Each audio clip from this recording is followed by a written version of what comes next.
Welcome back, movie fans, to the Movie Date with Rob and Matt. This is a podcast for people who love talking about movies but don't want to be too smug about it. And I'm Matt. I'm Rob. Welcome back. Hi guys. Welcome my voice back. Yeah, welcome back. You're no longer a toad demon. I'm not Gollum anymore. My precious podcast. That's not a Gollum voice at all. Gollum is directing the new Venom movie. Is it Circus? Yeah, I didn't know. That's great. I guess Circus is a man of many talents. he is, but I was like, when I heard it was him, I was like, no. I haven't watched that trailer yet. It's like okay. I found myself. Ew, shut the door. When I found myself watching it, I was kind of like, I'm not. Something's not exciting me about this. I don't know what it is. Well, did you like Venom? I thought it was okay. I did too. Yeah. I thought it was interesting. I like Tom Hardy's really fun to watch, and the chemistry he had with this creature was actually really impressive. That's sort of what I felt, was that like the stuff with him and Venom is interesting, but everything else is.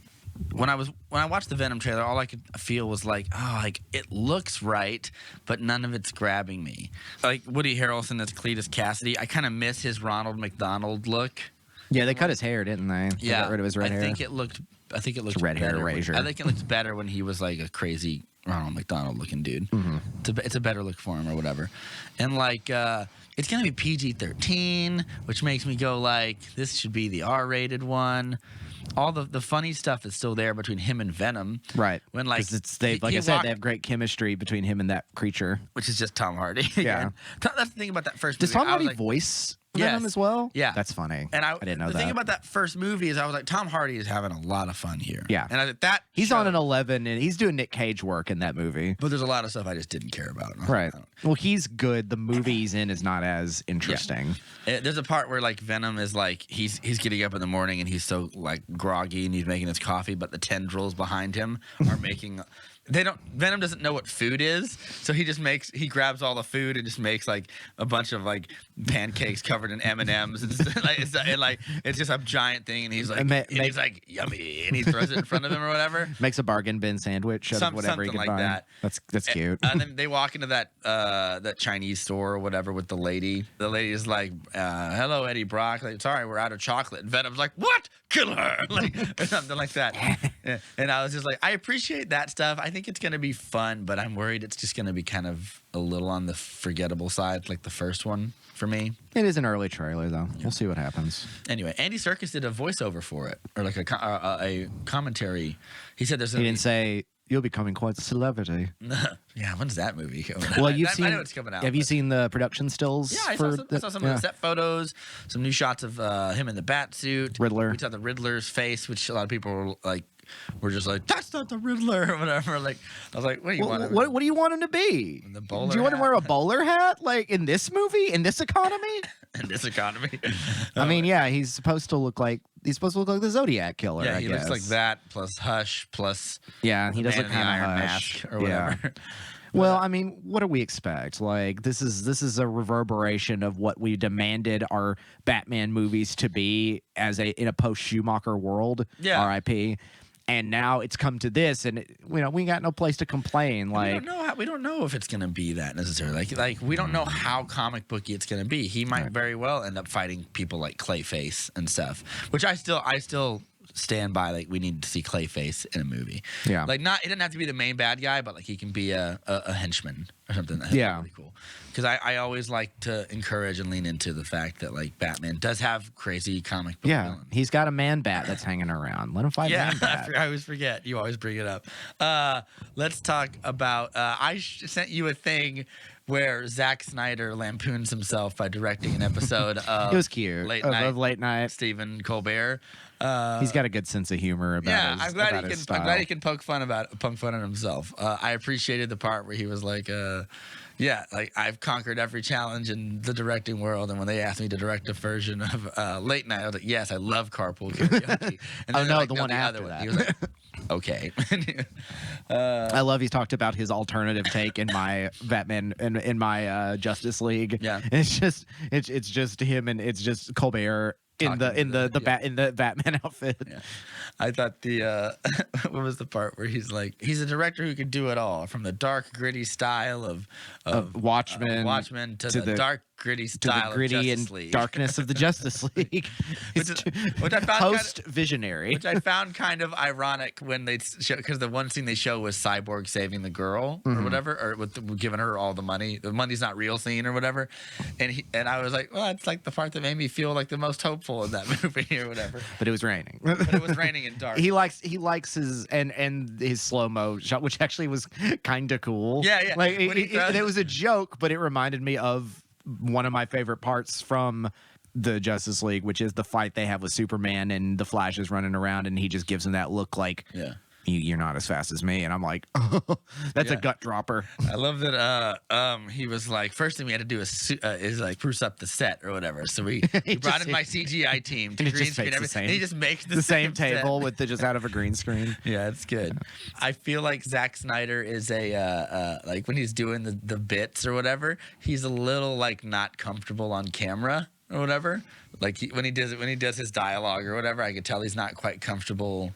Well, I compare it to when I've seen Michael Bay do this same thing where I forgot what it is. He did a commercial for something and he was parroting his whole thing. But Michael Bay is an actor. Like, that guy. Is he? I didn't know that. Well, he's been in stuff before, like very briefly, like early in his career when he did a lot like behind the scenes stuff and all that. Like he was doing a lot of like music videos and things. But because he's got a big personality, like he's an eccentric kind of dude.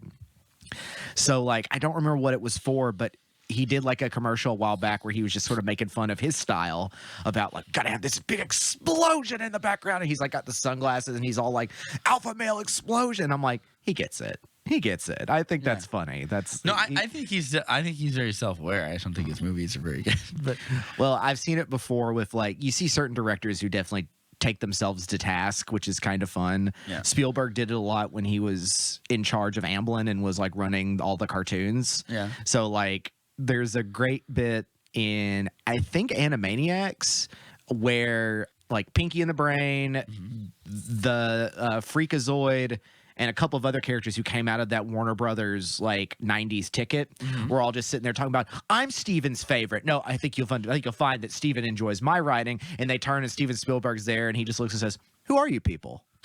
It's a really good. That's good stuff. Even though he's the one who created particularly a Freakazoid, but as a way to kind of have like movie parodies, because he's also a goofy kind of like child man. He plays lots of video games. And he plays lots of video games, and the legendary they reason say that I need to watch more like interviews or whatever and like see. I've never seen him like a clip of him like playing video games or whatever, and it's weird that if he's that man childish that all of his movies are still. Well, it's like that's why Medal of Honor got made. Because of Private Ryan, but also he was playing GoldenEye. He was a huge fan of GoldenEye and like first person shooters, and was like, yeah, we could do this and make it into make it on the beachfront. And so when you play Medal of Honor Allied Assault, like you never forget that. Or Frontline. I can't remember which one it was. Because the movie doesn't feel like that. No. The movie feels like a prestige picture. It is a prestige picture where it's the most violent opening act of a film. And he's just like, yeah, I like video games. This is what video games are like. And then like the other Spielberg takes over his body and he's like Oscar time. Like whatever. Remember, the war sucked. It was really rough, but it was necessary. Slap them in the face with the truth or whatever. Yeah, that guy's leg is gone. Yeah. But yeah, that was. I like the part where he was like, when he was like, in order for it to have slow motion, like you need a dynamic shot. If everyone's standing still, it doesn't work. Like, so I threw a knife at Steven. Yeah, Steven, that's the part. You see Steven's face. He just goes, "What the fuck?" And then he does it again. That'll make a great GIF for reactions of things. Yeah, and he does it again at the end, and it actually hits him in the leg. And it's like, ah! And then he's like, visionary genius, everybody.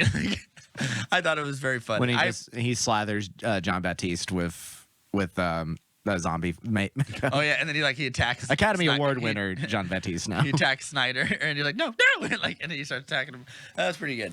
I enjoyed that he was self-deprecating enough to make fun of his own criticism, or not to what's the word? His own aesthetic, his own style. He apes his own aesthetic and makes fun of it, which he can do. I mean, he's also made a wealthy man because of it too. Yeah, he also.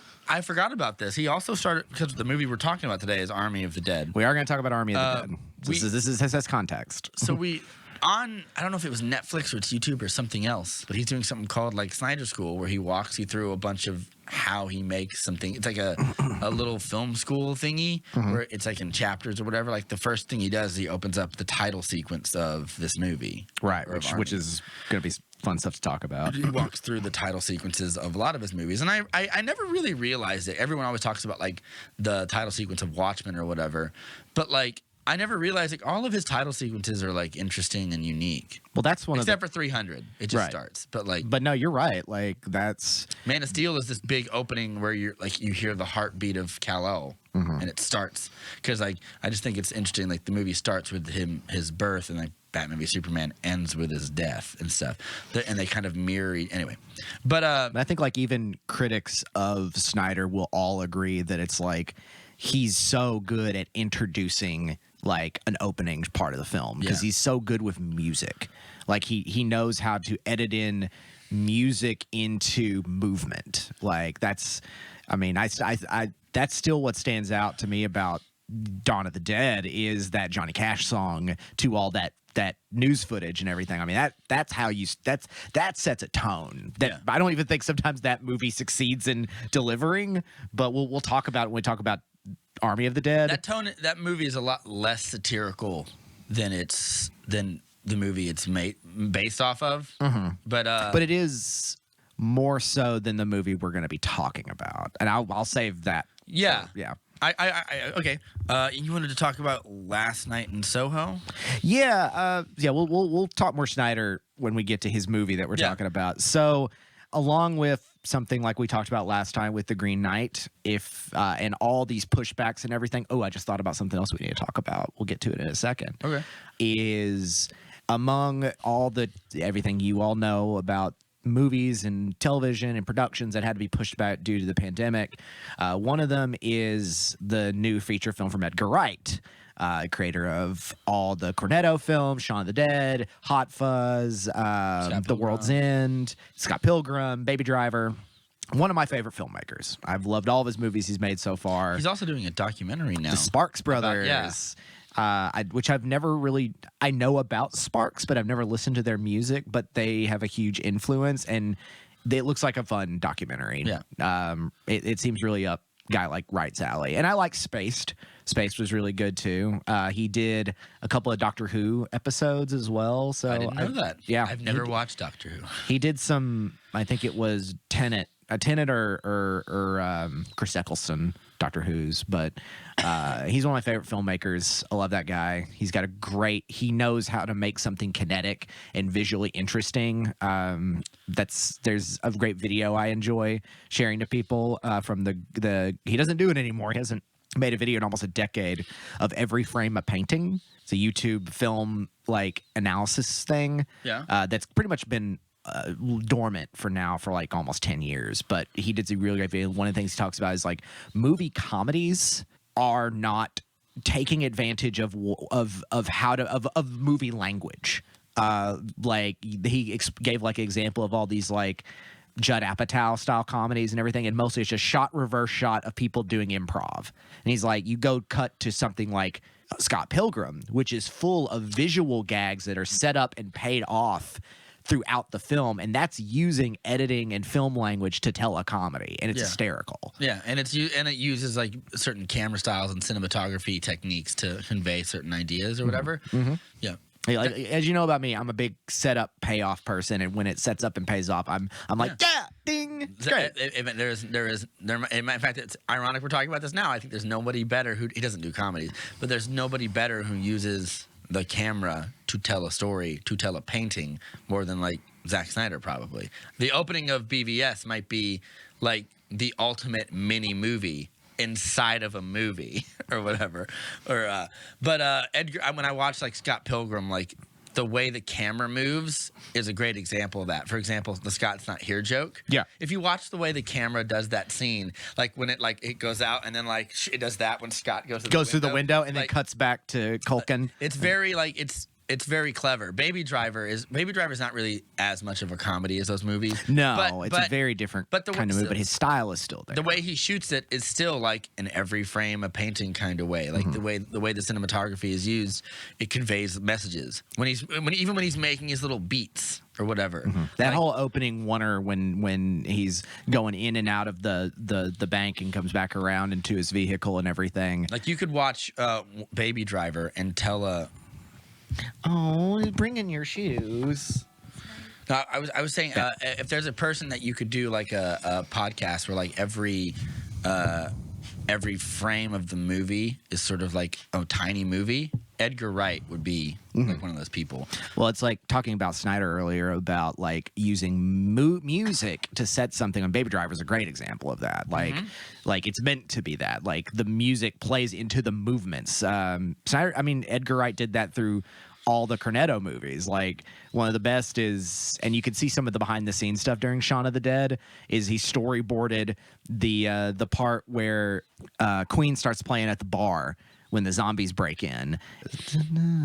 What song is that? I keep thinking Killer Queen. It's not Killer Queen. You Want to Live Forever? No, I can't remember. Don't Stop Me Now. Don't Stop Me. Yeah. And when they hit him with the pool cues, it's da da da da, and it's that's just good. That's just really good. Late Night in Soho.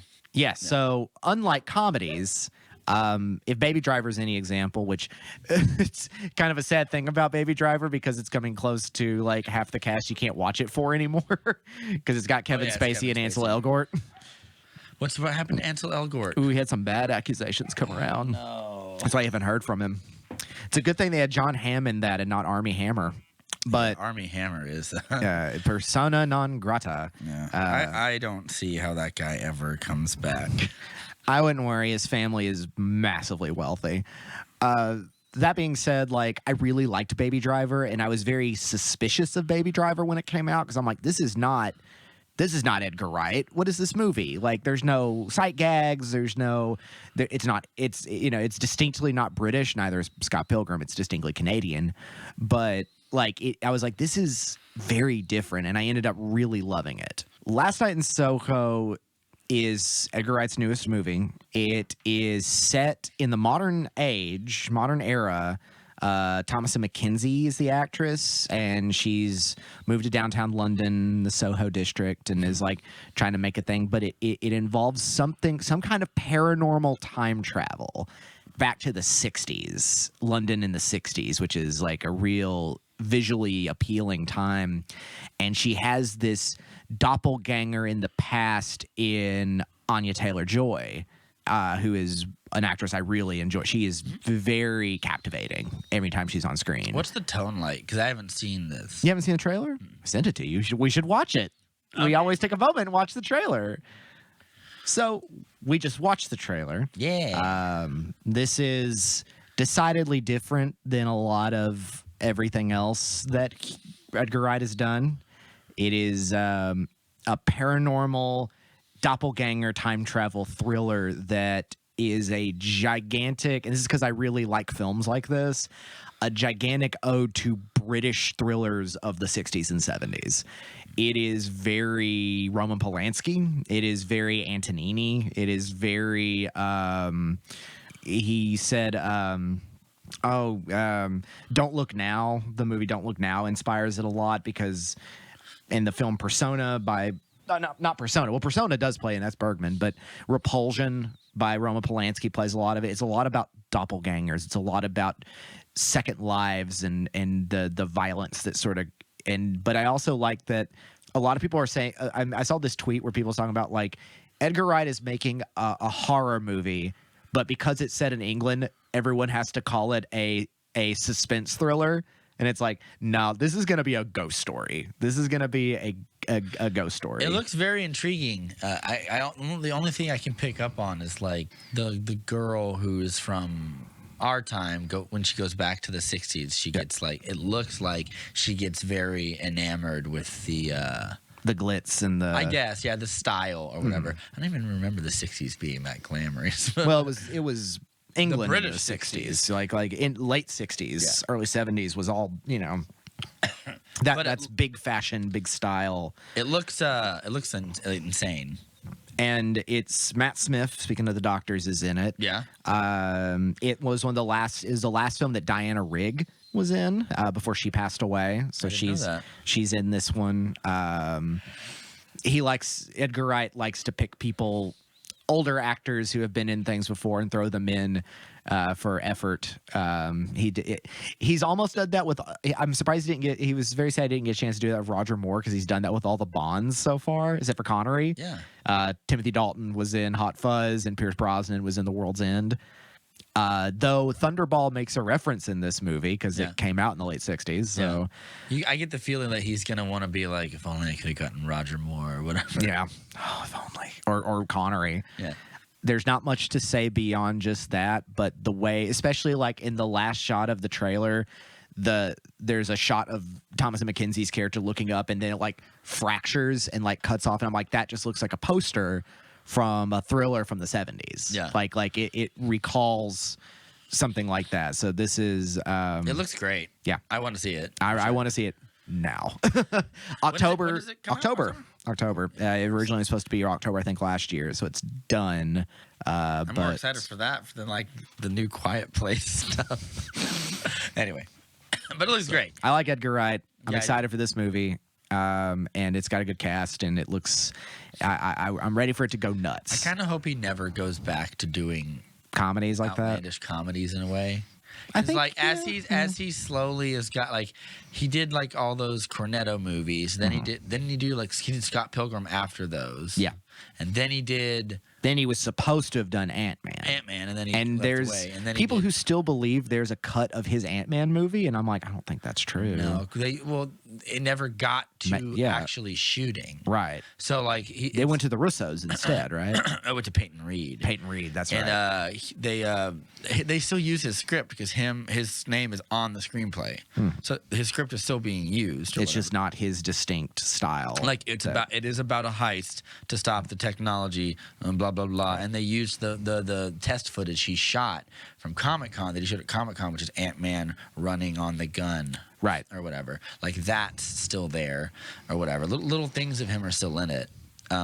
It just doesn't. It's not as quirky as I think his would have intended to be, or as visually stunning and like using film language to be able to do that. But I mean, Peyton Reed did a fine job. It's one of the better Marvel movies in my opinion. Is it? I like it. Mostly, probably supposed to be because of Edgar Wright's script. Yeah, it's mostly because of the heist film. And I think that I think you nailed it with like I don't think it's the problem with that movie is like it is like kind of like how you said there was a film essay like comedies don't take advantage of cinematography or visual language to tell their stories. I kind of feel that with Ant-Man. In fact, I feel that with a few Marvel movies where the cinematography is very clinical and perfunctory. It performs a necessary job. It performs a service without taking risks in doing things. And that's when you get somebody like with Guardians, you bring in like James Gunn, and James Gunn has a signature style and it stands out. His are a little more apart where they don't seem to have that problem. Or Shane Black with Iron Man 3, and you get a very different movie than pretty much the rest of the Marvel films entirely, but that's because he has a way of writing and directing that stands out. I would argue he likes his like comedy neo-noirs. Yeah.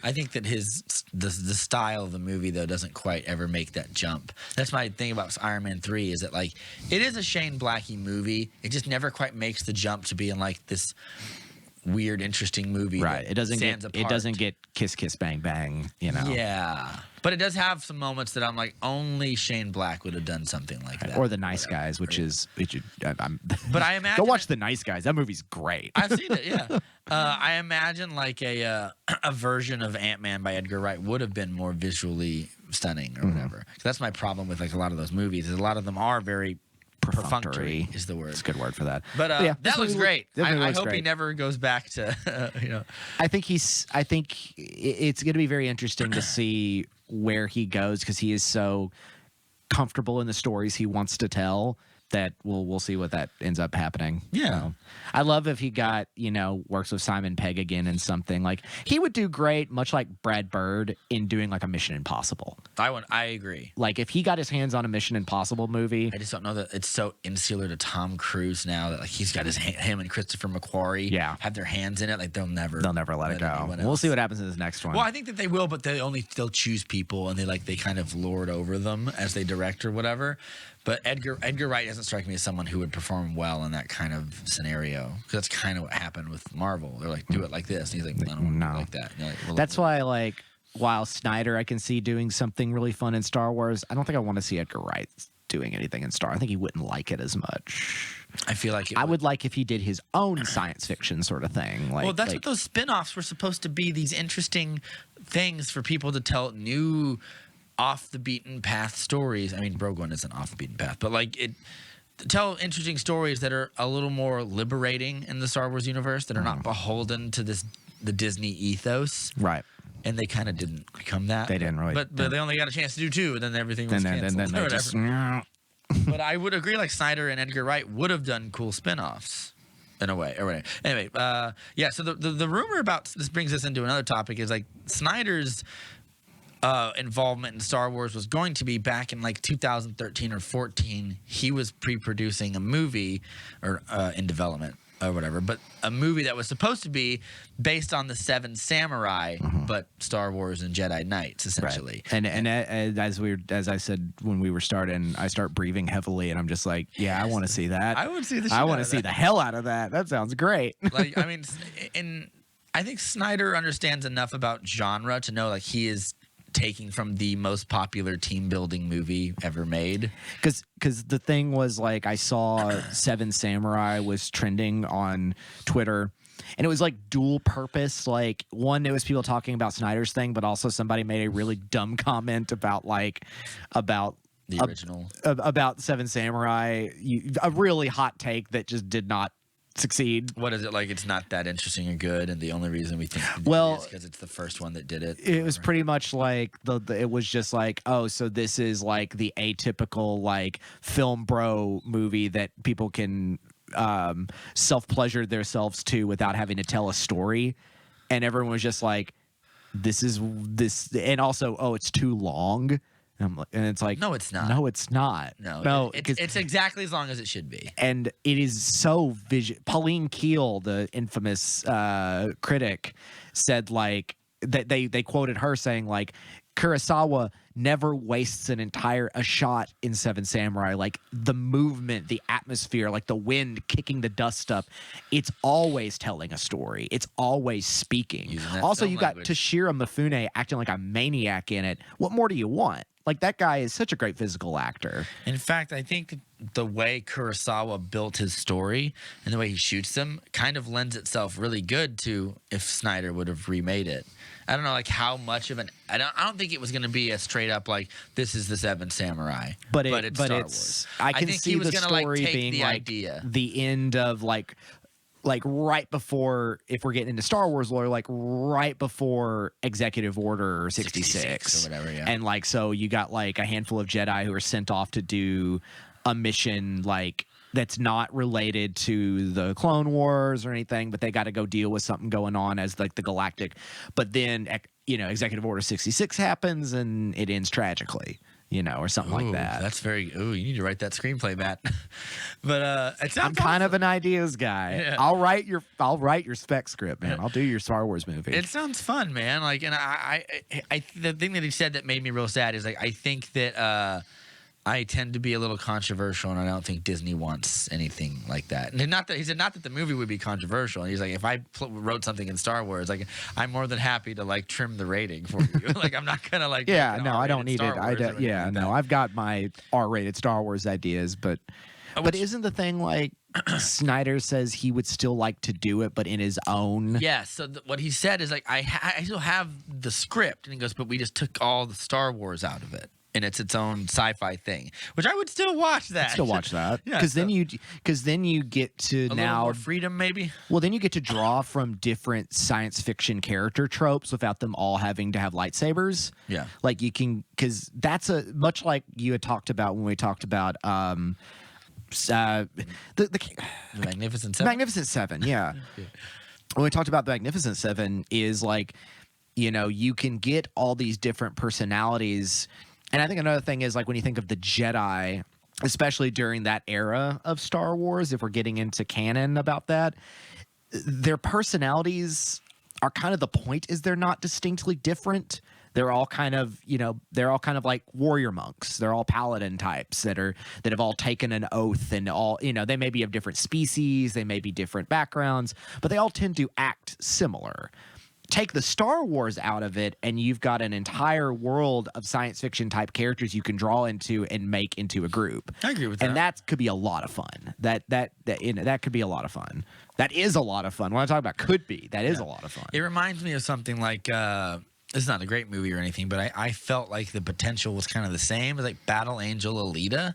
Yeah, had a lot of that. Well, that I feel like we're getting close to anime tropes there, and Battle Angel Alita is a classic manga. Hey, I mean, The Seven Samurai is a Japanese-made. Yeah, so it kind of full circle. Yeah, I feel like anime and Akira Kurosawa kind of are like they bloom from the. Well, did you ever see that science fiction anime version of Samurai 7? Yeah, I did. I watched it all the way up until like they actually fight the bandits or whatever. It was pretty cool. They even have the part where the big robot guy, when they make the flag. Remember the flag? Mm-hmm. And there's the one he's part farmer, part samurai, so his symbol is different. Yeah, that's the big robot guy. I remember that. I remember liking that a lot. I wanted more like explanation for the world, because it just kind of drops you in and goes, just go with it, please. Like, yeah. But the thing with having, like, if you were doing it in Star Wars, is you don't have to explain much, because most people know what Star Wars is. You know what a Jedi Knight is. How would you get around? How would you make samurai-esque characters who are samurais but are not clearly ripoffs of the Jedi, though? Like I said, you are not beholden to monks in robes with lightsabers. You could have like a couple of guys. But Snyder is gonna want to do like there's not Magnificent Seven, right? 7 Samurai. I guess if you're throwing the ball in my court and saying let's screenwrite this right at your face. You have 2 or 3 characters who all come from the same monastic warrior background. They're your samurai. They have the same way they do it, and they are called in to do a rite, to save a village from a massacre. Their backgrounds could be of any kind of function, whatever, but something has led them there. They can't do it alone, so they have to go to different clans, different groups. Maybe there's a group that has a style that's more akin to like a Shaolin sort of thing, or akin to like a group of pirates or bandits or something, or a group of like Ronin. So they all are swords people, warriors, fighters of different varieties. But if we're in sci-fi, they may come from all these different backgrounds, and we know Snyder is good with that. Like, if there's one thing you can say about something like Sucker Punch, visually the guy is drawing from all these things he likes in the fantasy aspects. Sure. So you can see that in a world like that and bring that in. And then you've got like cyborgs, robots, aliens, all kinds of things you can throw in there that all come together from their cyborg bounty hunter in there. Yeah, why not? Like a Cad Bane kind of character comes in, and it's just like you get character development. That kind of character sacrifices themselves, and I've always looked out for number one. It's like, well, now you got to look out for everybody else. Get a character that's like a monster hunter. Yeah, that is a designate. Like he's like he finds their blood and he goes like, he like tastes terrible. Yeah, it's like my D&D character. Yeah, but the question I would have is, how do you make the story? Because like you got to make a villain group that is intimidating enough in a world that big. That's a good question. That's something I would workshop a little bit. Make them. I mean, if it's sci-fi, because at that point you might as well just make like the orcs from Warhammer. No, because then it becomes too much like cannon fodder. You want them to be like evil. What would be a good idea is like, kind of reminds me of like the Borg. like a bunch of a planet got like taken over by like a technological disease that starts to meld biology with technology, and you're like these technological cyborgy zombies, and they're raiding villages. But That'd be then, pretty cool. but then also you lose agency of the characters because they also become cannon fodder. Maybe not necessarily. Because then you got to give them personality and say like, you're missing out on the expansion of being beyond human. And they're like, we don't want this. It's being taken to us without our consent, without our control. And it's like, you will be controlled. Or you could be like, you can make them people who like find ancient technology that's like ancient. Oh, and people want it. Ancient in the sense that like it's well beyond what this futuristic sci-fi world has. And this village has it. Yeah. And then this group is like, we're going to send people in and we're going to raid it and we're going to take it. Yeah. Because we want it. And they're like, no, we're not going to let you. It's like, we'll slaughter you. You could screenwrite your way into a million ways to justify who the bad guys are. You want to take every advantage of that, because we talked about it with Mandalorian. One of the episodes Bryce Dallas Howard did was a Seven Samurai play on that I liked. Oh yeah, the one with the one with the AT-AT. Yeah. And that to me worked because it took an element that we had seen before, an AT-AT or an AT-ST walker that used to not be a threat. We've watched them get wiped out pretty easily by our heroes, we saw them beaten by Ewoks, like throwing sticks at them and like crunching them with logs. But these aren't our heroes. These people are very susceptible to this powerful machine, and that changes the context of the stakes. And I thought that was really cool. Yeah, I agree. He should make that movie. He should make that movie, and he has another movie about called The Last Photograph that he wanted to make, which is actually like a drama about a war photographer who's trying to find out like what happened with an atrocity that happened in a photograph that he inadvertently took. Ooh, that's kind of cool. Yeah, that's.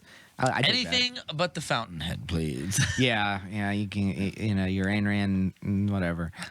I got one last thing to talk about that I think is going to be important is Amazon has acquiesced MGM. I saw that. They all bought the James MGM Bond stuff. All of James Bond, several other properties. Obviously, there's a bigger business and like economic question involved in this. I haven't read too much into it beyond just seeing it and having my instant speculations regarding it. Obviously, No Time to Die's limbo that it's been in since it was announced, since it was supposed to come out, and then the pandemic hit, has probably been one of the most like contentious films that hasn't come out other than Dune. Yeah. Like a lot of people are keeping their eyes on that. Like, what about that Bond movie? Yeah. Amazon's not going to let that languish for too long. And I think that's get it out. But that was you have to imagine that was the bargaining chip that MGM, which has held out for the longest time as one of the very particular MGM United Artisans. They're not a big studio. No, not anymore. They're big not like they were enough, back almost 100 years ago with, Metro Goldwyn Mayer. But like that was one of the big, other than Universal and, MGM, and has now been bought out by Amazon. There is something kind of bittersweet about that. This also gives me the idea, talking about it, is I worry that now that Amazon has MGM, that's how they're going to get around to tell other stories in the Bond universe without having them or series universe, kind of like the Jack Ryan series. Yeah, and that will be their way of having people of color or women play Bond characters without having them be Bond. It'll be their way to scapegoat that criticism without actually having to hire like a black man to play Bond or a woman to play Bond. They'll be like, well, they're a 00 and they're doing 00 things. They're already doing that in No Time to Die. Right, but the lady who plays the new 007 is a black lady. Is a black lady.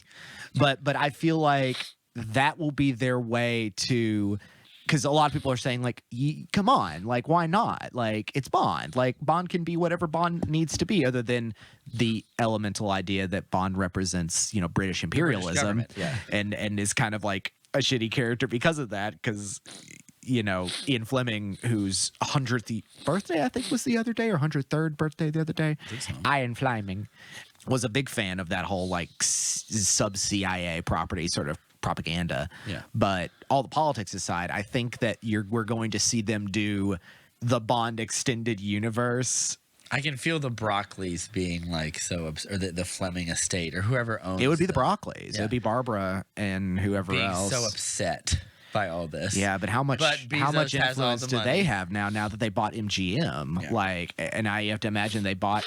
With it comes United Artists. That's what I want to bring up with that. That's my money down. Is that we will see an Maybe. Amazon. Why not? I mean, James Bond feels like. I don't want to say I don't want to see James Bond movies anymore, but James Bond has needed a shot of adrenaline to help it compete. It feels quaint at times. Well, spy thrillers in general do. Like, it's just not a genre that we're taking. I think a lot of it comes from us realizing, like all this underhanded spy thing is kind of shitty. Like it's like, oh, the CIA did what? They're not. When you hear John Krasinski talk about like, oh, the CIA does so much good, what, undermining countries and leading death squads? Like, he's kind of like, yeah. It's fine when it's like the IMF, because that's like a vague, like almost super like organization that isn't really America. Right. And occasionally Ethan Hunt will get fucked over by his own country, but not to the level of getting retribution for that. And look, there is a big thing in Virginia where the wall of all the CIA people that died in the field, and that's when he talks about that, that's kind of what he falls back to. And I'm not saying the CIA has done nothing good, but I'm saying we have some pretty documented stuff about like the bad stuff that it does, particularly like coups in South America. And oh yeah, I was just listening at least to the a thing. FBI just investigates stuff. Yeah, I mean they'll burn your house down. Don't get you wrong. They're responsible for collecting knowledge, which is like I think is a little more valuable. Yeah, but, I was just listening to a documentary podcast about the Dulles brothers and how like those guys kind of inspired all of modern history, and it's like really, really wacky. Yeah, but Bond lives outside of it's not real, so we don't have to have the moral quandaries of like, unless you want to make a Bond movie where he like leads a death squad. But that sounds like something I don't want to. I don't want to watch that. I think that could be a fun satire, like a Bond that is like cruelly representative of imperialism. But then you're getting into like The Boys, like that's something that like the world of The Boys would do. Yeah. But we'll see what comes out of this. MGM, it's kind of a bittersweet thing. Like I said, this legendary company now falls under the Bezos bubble that will never end. Yeah. Speaking of imperialists. Well, you got anything else, or no? we want to talk about? I'm ready to talk zombies. Let's go talk zombies. I'm ready to talk. Battle of the Corpses. So what's some of the background of this movie? I figured, this has been languished for quite a while since. Well, he wrote it. Dawn of the Dead. Apparently, I always thought it was kind of a quasi sequel. Apparently, it's not, he's confirmed it's not in the same universe. But dude, that was one of my. There is a part where Tig Notaro has a phone and she's like scrolling through it. She goes, they should have bombed Vegas in the 90s or whatever. And then there's a part that says update on Milwaukee zombie outbreak from 2004. Dawn of the Dead. It's set in Milwaukee. Right. So I'm like, I think he's just kind of winking at the camera or whatever. But it's not. The way the zombie apocalypse happens, nothing doesn't reference Dawn of the Dead. No. In fact, there's different kinds of zombies, whereas the ones in Dawn of the Dead are all just like fervent, rabid creatures. And since we're getting that right out of the gate, I will say that is back then. Right. Since we're coming at that right out of the gate, talking about this, that is like kind of a big criticism I have about this movie is that it's like, why is it not in the Dawn of the Dead universe? Why not? Like it's so strange to me because it's like that's kind of the movie that got Snyder going. It's still pretty well critically lauded. And I wonder how much of it has to do is that James Gunn didn't help write the script, because it's James Gunn's script was the original Dawn of the Dead, right? Yeah. And it was Snyder directed it, but he didn't write it. Yeah, that's right. Because this is a completely different universe. This is completely isolated just to Nevada. I think that's sort of why, though. Because, like, Dawn of the Dead, like, how would you make the jump that zombies are one way in Dawn of the Dead, and then they're not totally different. They're still zombies. But, like, they evolve in a different way by the time you get to Army of the Dead, but we have to explain an apocalypse, because if Dawn of the Dead is still going, the apocalypse would still be going. Right. They didn't solve the situation of the zombies by by the the boat, end of, and then I think they die at the end. Because then Disturbed starts playing, and it's like, well, it's.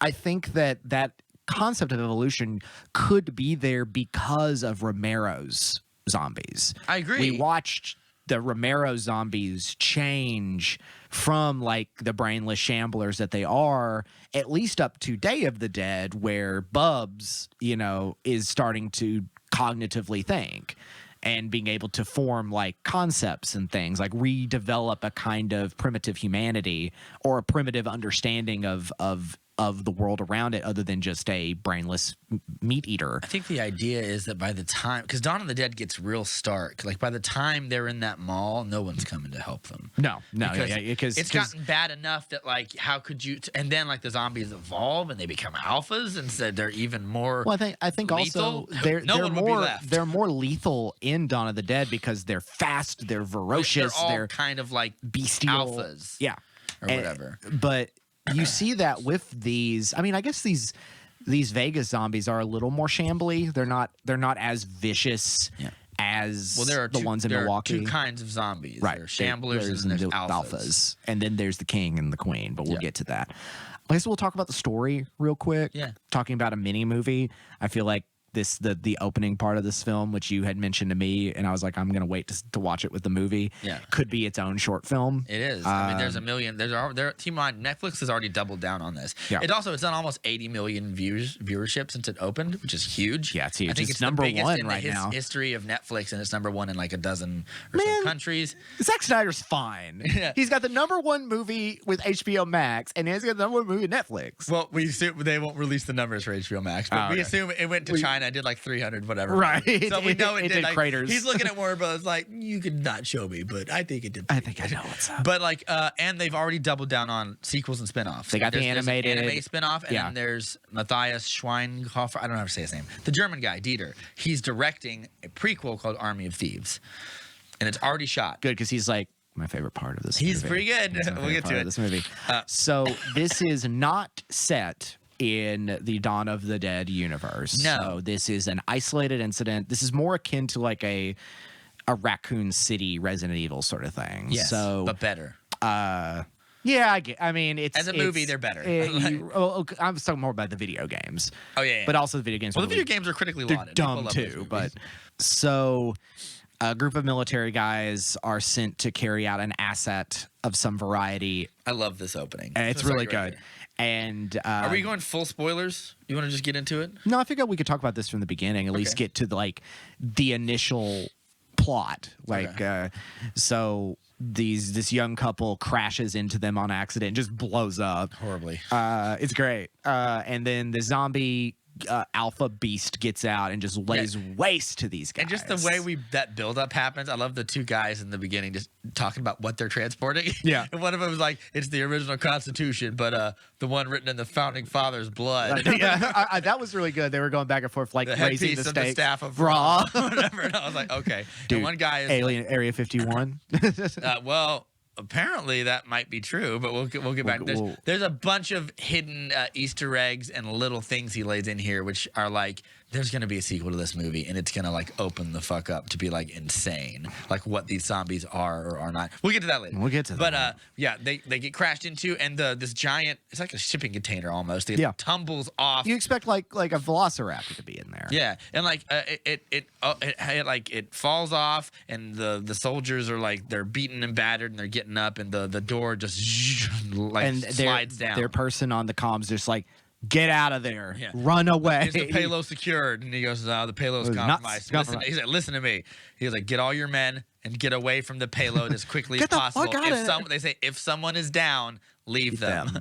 Or whatever. And he's like, what are you talking about? And then just the way it's shot is is nerve wracking. Like the hand comes out onto the ledge of it, and I was like, here we go. Mm-hmm. And then the guy turns around, and the zombie which it's a zombie.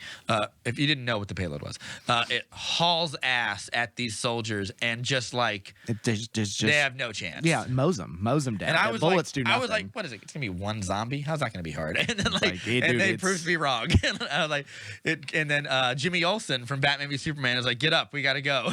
He gets his buddy up, and they make it over the hill, and we get the zombie, of course, follows them. Right, rips one guy's jaw off. Yeah, pretty good. Yeah. And then they both get zombified really fast, and we see how. And then you look over the horizon, and you see there's a really cool part when they get bit where you see the vein. Yeah, and it get to his brain, and his eye just goes immediately like yellow. Just it's a pretty cool little transformation that happens, and then you see them go up, and you look over, and it's Vegas, baby, and cut to. Viva Las Vegas. Now Liberace tells us, "Are you ready, boys?" It's so good. Yeah. That whole sequence is great, and we just see the destruction of Las Vegas, the tearing apart of people. There's a part where where shit's going crazy and like Vegas is on fire and a cop comes up and like shoots people that aren't zombies. Right. There's like 3 guys coming up like, wait. And she just blows them away. And when that happens, there's a little explosion with smoke and you see the alpha, you see Zeus, the first alpha, and you see him like walk through the smoke and he looks up at the Olympus Hotel or whatever, or / casino or whatever. Right. They're all casinos and hotels. Right. And what's going to be his Zeus. Yeah. And I was like, oh, that's pretty cool. I never would have thought that. And there's that storytelling that Snyder does in those slow motion shots where you see setups, for things. This is where he really shines to me and things like that. But it's it recalls Dawn of the Dead a little bit. Yeah. In like the slow breaking down of things. I mean, I still think that when the man comes around is still so impactful. I think Dawn of the Dead's opening, including the one where including the one with Sarah Pauli and her husband getting zombified in the neighborhood. Whereas this is like a sprawling, it's a terrifying battle that takes over a city. Where hers there's that part where like she finally gets out to her car and her husband almost gets in after her, and like there's a part where she finally gets away from him and drives away, and her husband is just sprinting after her, and she just sees a neighbor, and he just turns off and kills this neighbor. And it's like the zombie apocalypse from the view of one person, right? Whereas this is a zombie apocalypse kind of from the view of the zombie, like in a way. And there's that great shot where the guy is out in his pajamas. She's like, "Hey, what?" And he just gets hit by an ambulance. Yeah, like it's just you could see the little elements of chaos building up in suburbia, while this is just the city of lights. The city is a shit show. Yeah, by the end, it's just. But then it cuts into, we see a little bit of where our characters to come are from. Batista and everybody else they were sent in before the city gets walled off. Yeah, and there's a part where Batista has to kill like soldiers. Yeah, there's like soldiers that somehow got turned into zombie. He's just like popping caps. Yeah, because they're I mean, these guys are like they're almost like super soldier level of like badasses. Like they're Schwarzenegger level of like mercs, but they're not mercs. They're special forces. Yeah. In fact, we see another character who isn't in the rest of the movie. Zack Snyder calls her the soccer mom. Because she's like the soccer mom, but she's holding an AR and she's just mowing down people from her country club. Very cool. Yeah. Also, a lot of great headshots. Everyone's a good shot in this movie. Yeah. That guy gets the mounted gun and just turns that zombie into mush. Turns him into meatloaf. Yeah, it's good stuff. It's good stuff. You want more of it in the rest of the movie, but we'll get to that. There's a guy who comes down in a parachute, and it just poor guy. It's just a bad time for everybody. Yeah. He just gets torn up. I remember there's the shot where the blood sprays onto the parachute, and I was like, "That's pretty. That's good. pretty cool." They are cordoning off Vegas with containers, essentially rendering it a no zone. Yeah. And one of the last shots is just they're trying to get these last couple people out. And they just can't make it, and it's soccer mom, and her daughter, and they just Tetris these two people. It's the thing that really that part really got me was that like the girl doesn't want to leave her, so she comes back, and as they're biting her, she's just crying and holding her baby girl. And Dave Bautista is like not okay with it. No, like, but you see him just and then they drop the thing. Yeah, like I said, it's Tetris block, just doof. And I was like, that's a rough ending. And it ends with the sad Allison Crowe Viva Las Vegas or whatever. There's also a very funny part where he's like, look out, Elvis. Look out, Elvis. Is it Richard Cheese? I think that's Richard Cheese. Yeah, Richard Cheese and Allison Crowe. They did a duet. Yeah, but I like because like the Eiffel Tower falls over onto an Elvis impersonator. It's pretty good. Yeah. So that's where we pick up. That's where we pick up. Some time has passed. We don't really know how much. Right. Enough that we know that it's like this is not a zombie apocalypse. Vegas was cordoned off. Vegas is a no-go zone. There's refugee camps built around here, which I'll talk about. Yeah, we'll get to that. We'll talk about that in the spoilers and like discussion of the film. This is my thing about like.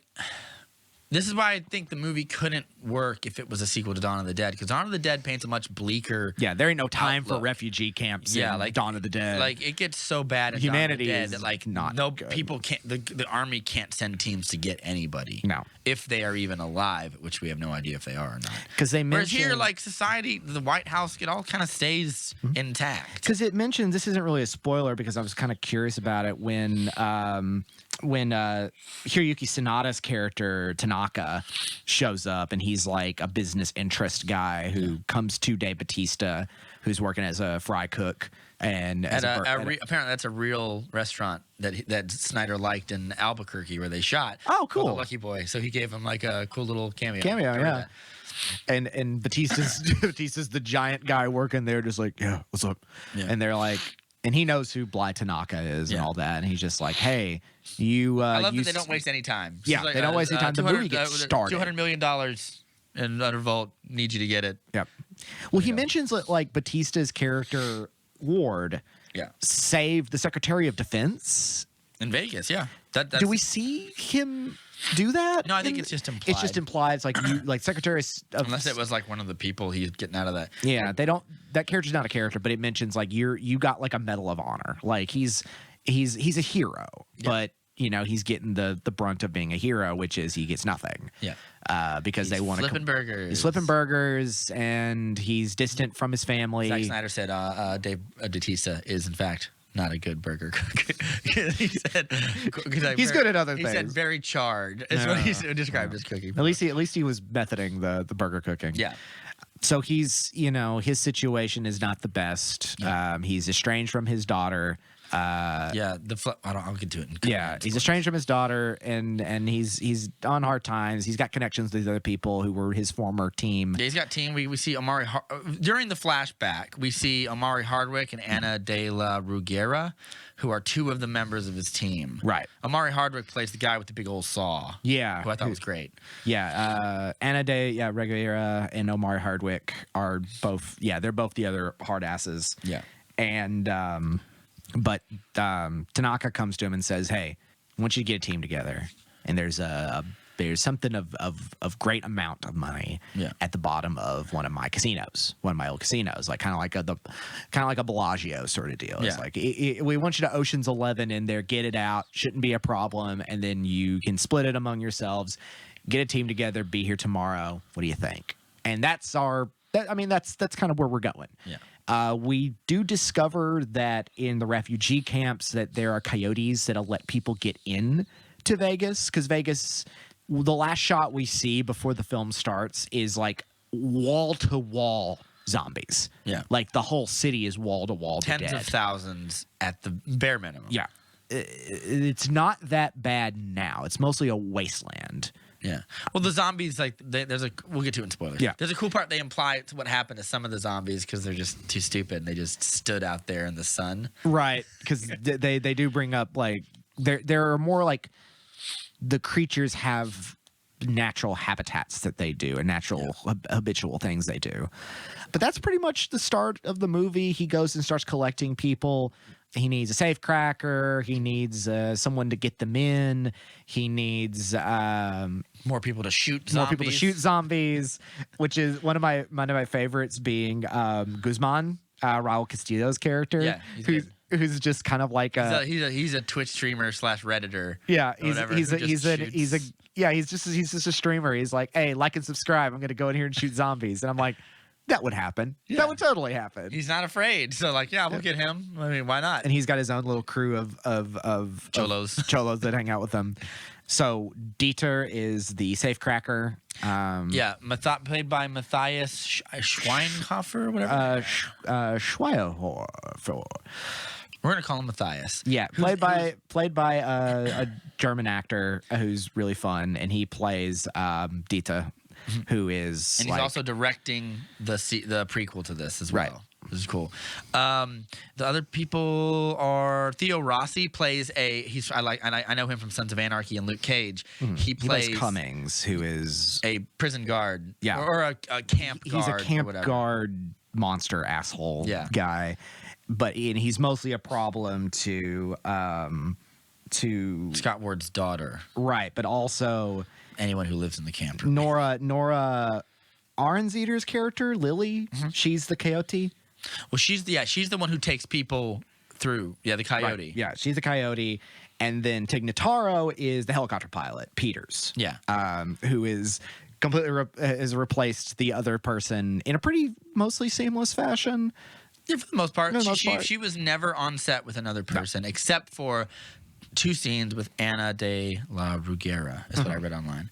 But so he's got his team together. It's a pretty ragtag group. And we're going in.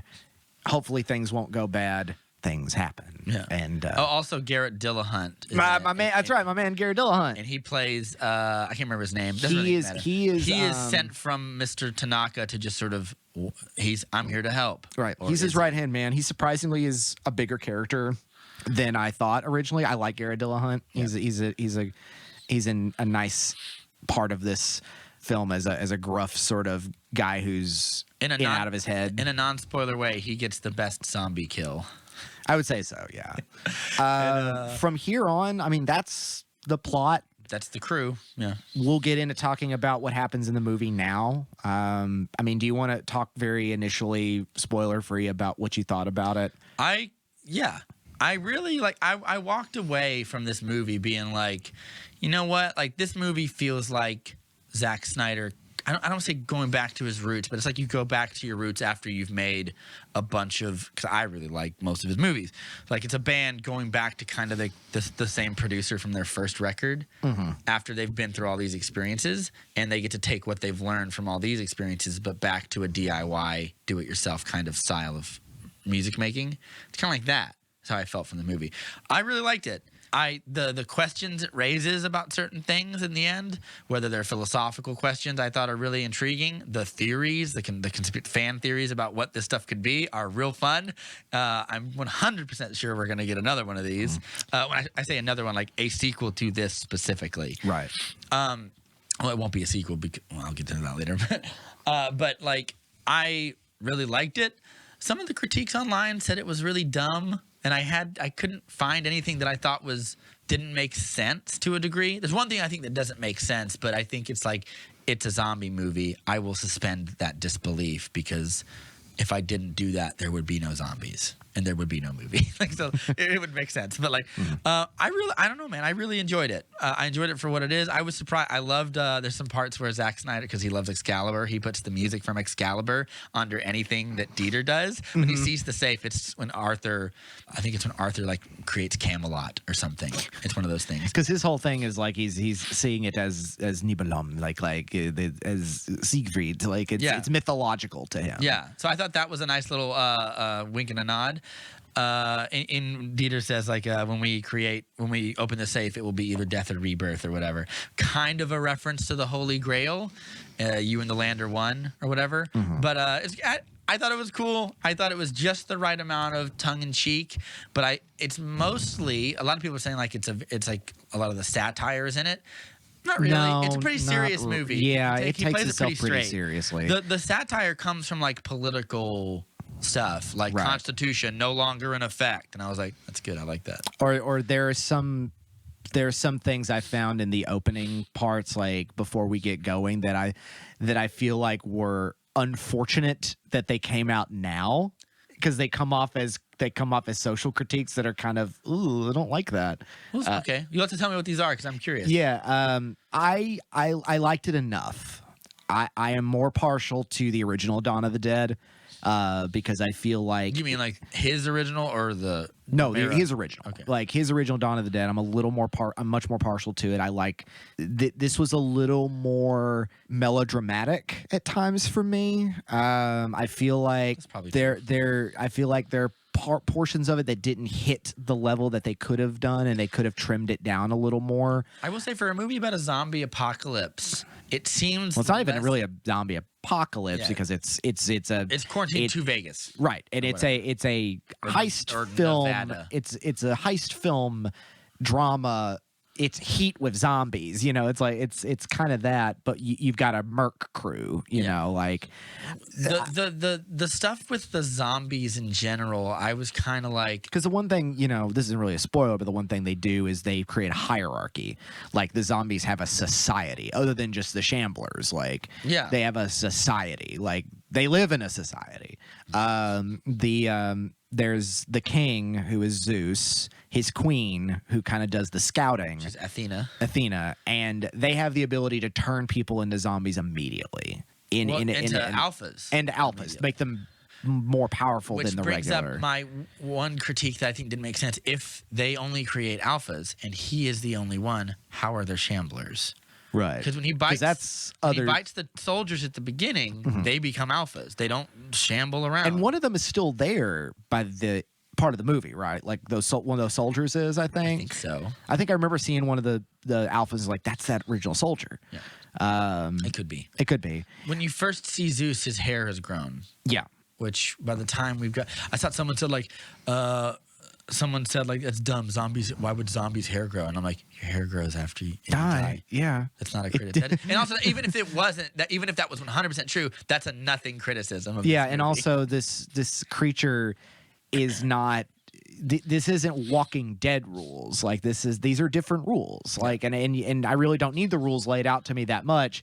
It's a zombie movie. I get it. You know, with something like 28 Days Later, I realize the rules are significantly different enough that a little bit of scientific explanation I want. I felt, but with an Of the Dead, I get what's going on here. I know what an Of the Dead is, which is why I kind of wish this was a little more, if not a lot more, like Dawn of the Dead. And I think that was a little disappointing for me, that I was like, this is not the same movie.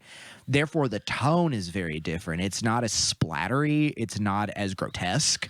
He is for how gory it is. It's sparingly gory. Well, there are so many individual moments in that original Dawn of the Dead that were just so shocking, you know. But again, that's James Gunn's influence right there. The zombie baby moment in that was it Taye Diggs or no? Who was in this? Tyree? I can't. Mekhi Phifer. Mekhi Phifer. Damn it. But that's something that was like, that's a James Gunn creation. I think you're getting on one of my criticisms now, which is like, for the movie is like Army of the Dead. The zombies are already they're already here. We're not experiencing the apocalypse in real time. Right. We get all that in the opening shot, which is why that whole sequence is one of the highlights of the movie. So I feel to me at least, like our run-ins with the zombies, except for like the alpha stuff, felt a little bit like I kind of wanted more. I wanted more stuff to understand like the zombies and more stuff of the zombies. Like it feels like we've, and it's just by way of the movie, we've skipped all the heartache and the shockingness of the zombies taking over normal people. So we don't have that anymore. Right. We have a couple of reverberations of the effects, like Batista's wife becomes a zombie and he has to kill her. I liked that too. Yeah. That was one of those parts where I was like, even very little makeup, but when she turns around and she's just like snarling and she has like just her eyes are a little different, I was like, it's pretty convincing. Yeah. That's a problem. They shot that for like $5, but I was like, it looks pretty good. But and I guess I wanted to see a little bit more of like the tragedy of the zombies, like you're talking about. Well, it's the whiplash, like the whiplash effect of going from tragedy to ridiculous gore. Like there's no, like, somebody doesn't get like Day of the Dead ripped apart, like they're pulling stomach stuff out and everything. Yeah. And I felt like I am a bit of a gore hound. You like your gore stuff. I like my fun gore stuff. I like it too and stuff, but this is this is not Zack Snyder's deal. He doesn't do that. Well, James Gunn does that, he rips the dude's jaw off. He does rip the dude's jaw off, but that guy also turns back into a zombie. Yeah. Oh yeah, that's right. And how is he going to survive? He can't eat. He has the lower mandible. They don't care. But I feel like his approach to gore is like, I want it to be real. So when a zombie attacks somebody, it's just like spurts of blood and chewing. And they have no like reason. A real zombie, like it's hard to rip a person's arm off. Right, it's hard to bite someone's skin off. But then again, like the alphas are pretty strong. Right, but they're also not chewing up people. Like they have a way of doing stuff. Like they're not gonna just rip your guts out. Yeah, and everything. We don't see an alpha eat. Right. We assume that they have a way of doing like somebody, they bring something to them, or they're eating other zombies. You gotta eat rallies, man. Anyway. So I'm gonna before we get into like the detailed discussion, I'll say that I'm kind of middling on this movie. There's a couple of technical stuff I really found strange. We'll get to talking about the way it was filmed, sure, and some of these kind of blown out close-ups and like fuzzy. Snyder has a very interesting way he does close-up, far away close-ups in this, and it may have just been my screen, but it really affected the way my television looked. Like it was very kind of harsh lighting, harsh fuzziness around it. I'm assuming we're talking about like the depth of field of the lenses that he uses. Yeah, and I don't know whether I have info on this, but good, because if I saw this in theaters, I imagine it would be very different than I saw it on my own laptop screen. Well, I actually saw it in theaters because it had a small little limited theatrical run, and a lot of people have been saying, like, why is it so blurry at times? The reason it is so, quote-unquote, blurry is because the depth of field of the lenses he uses are like a 0.95, which is a very, very, very shallow depth of field. He's using these Canon Dream lenses and stuff. Also, some of the blurriness is from the fact that he was, like, shooting Tig Notaro and putting her into the movies very hard. Those I understand, but it kind of becomes like this returned thing, and it was really kind of strange to me at times. Yeah. The way it's shot could be very harsh at times. Yeah, there's like the depth of field. A shallow depth of field means the area that you can get in focus is shallow, very small. Which usually like you're focusing in on like a gun or something. Yeah, if you have a shot of someone's face and it's like right here, then this part's going to be out of focus. Yeah, it's like that kind of thing. I didn't really personally mind the style or whatever, how it was shot. Really, there's only one or two shots. Like there's a shot where his daughter pulls up in a bus and it's all out of focus, and I was expecting like a thing in focus to come up in front of the camera, and then it doesn't. I was like, oh, it's just an out of focus. Maybe they just had that camera there. We'll just shoot it right there. He thought that was artistically pleasing. I was like, all right, fair enough. But like it didn't bother me as much as some people. I've been seeing some people it was too blurry. I watched 5 seconds and turns it off. And I was like, no, you didn't. You don't watch 5 seconds of a movie and then also then you got that far into the movie, because that doesn't really start becoming a thing till mid half of the movie when they're already getting going. Yeah, and I mean also like.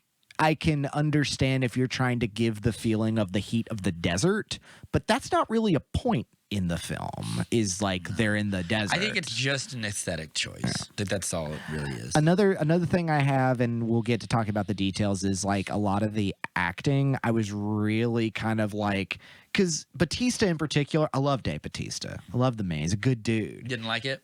For all this, I felt bad thinking he didn't deliver as well as I wanted him to. See, I thought he did all right. I thought he did. No, he did. He did great. Like, in fact, he did I liked really him good. Almost as much as like Dieter, because I like the fact that like I like the choices he made.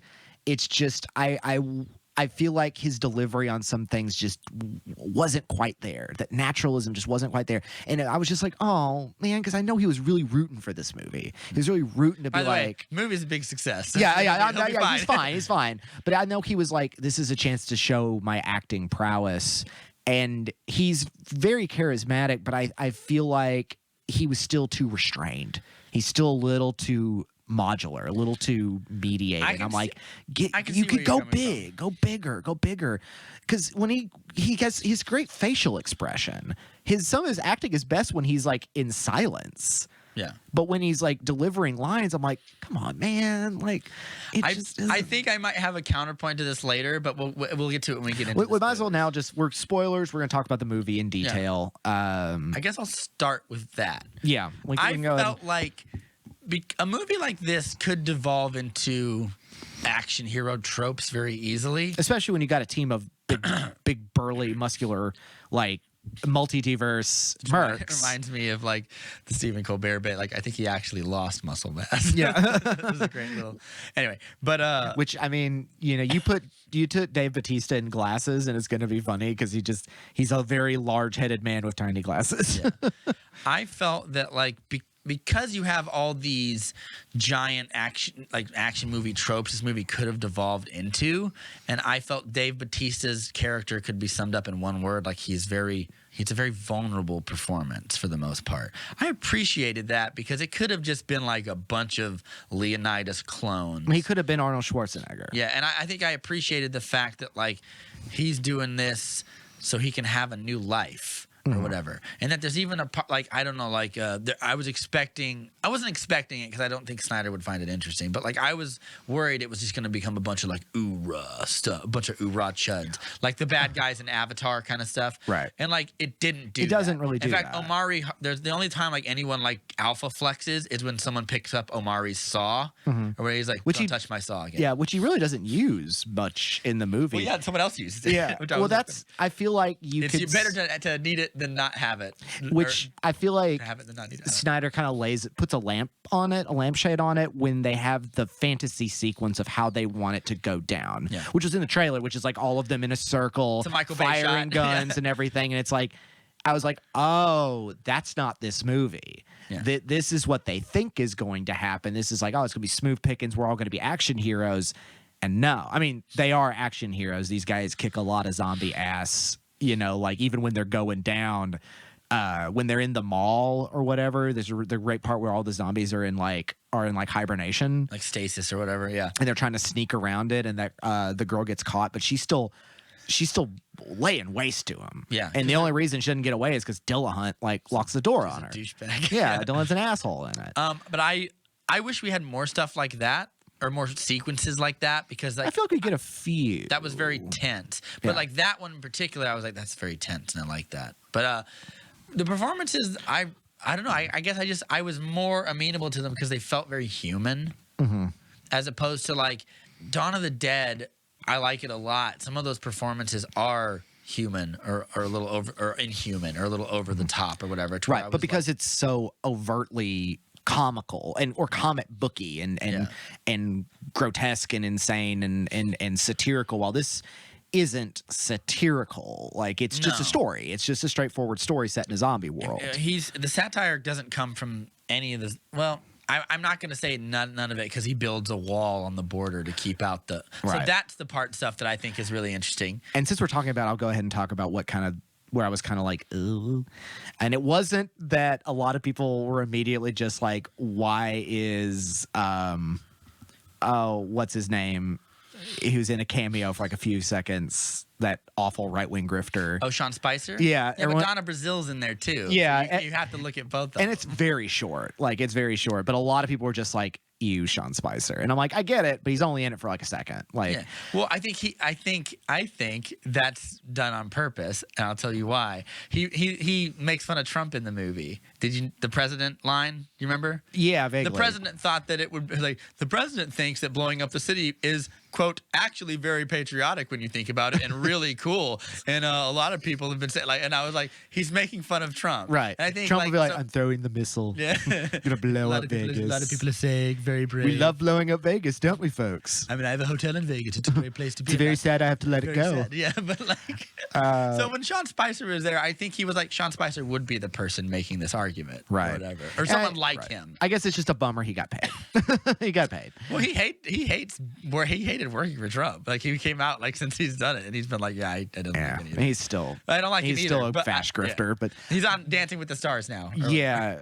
All that aside, knowing that this movie was meant to come out earlier made me have to think about this, but I was like, it's very unfortunate that there's that sequence. What do you mean earlier? Like, I thought this movie was supposed to come out like last year. No.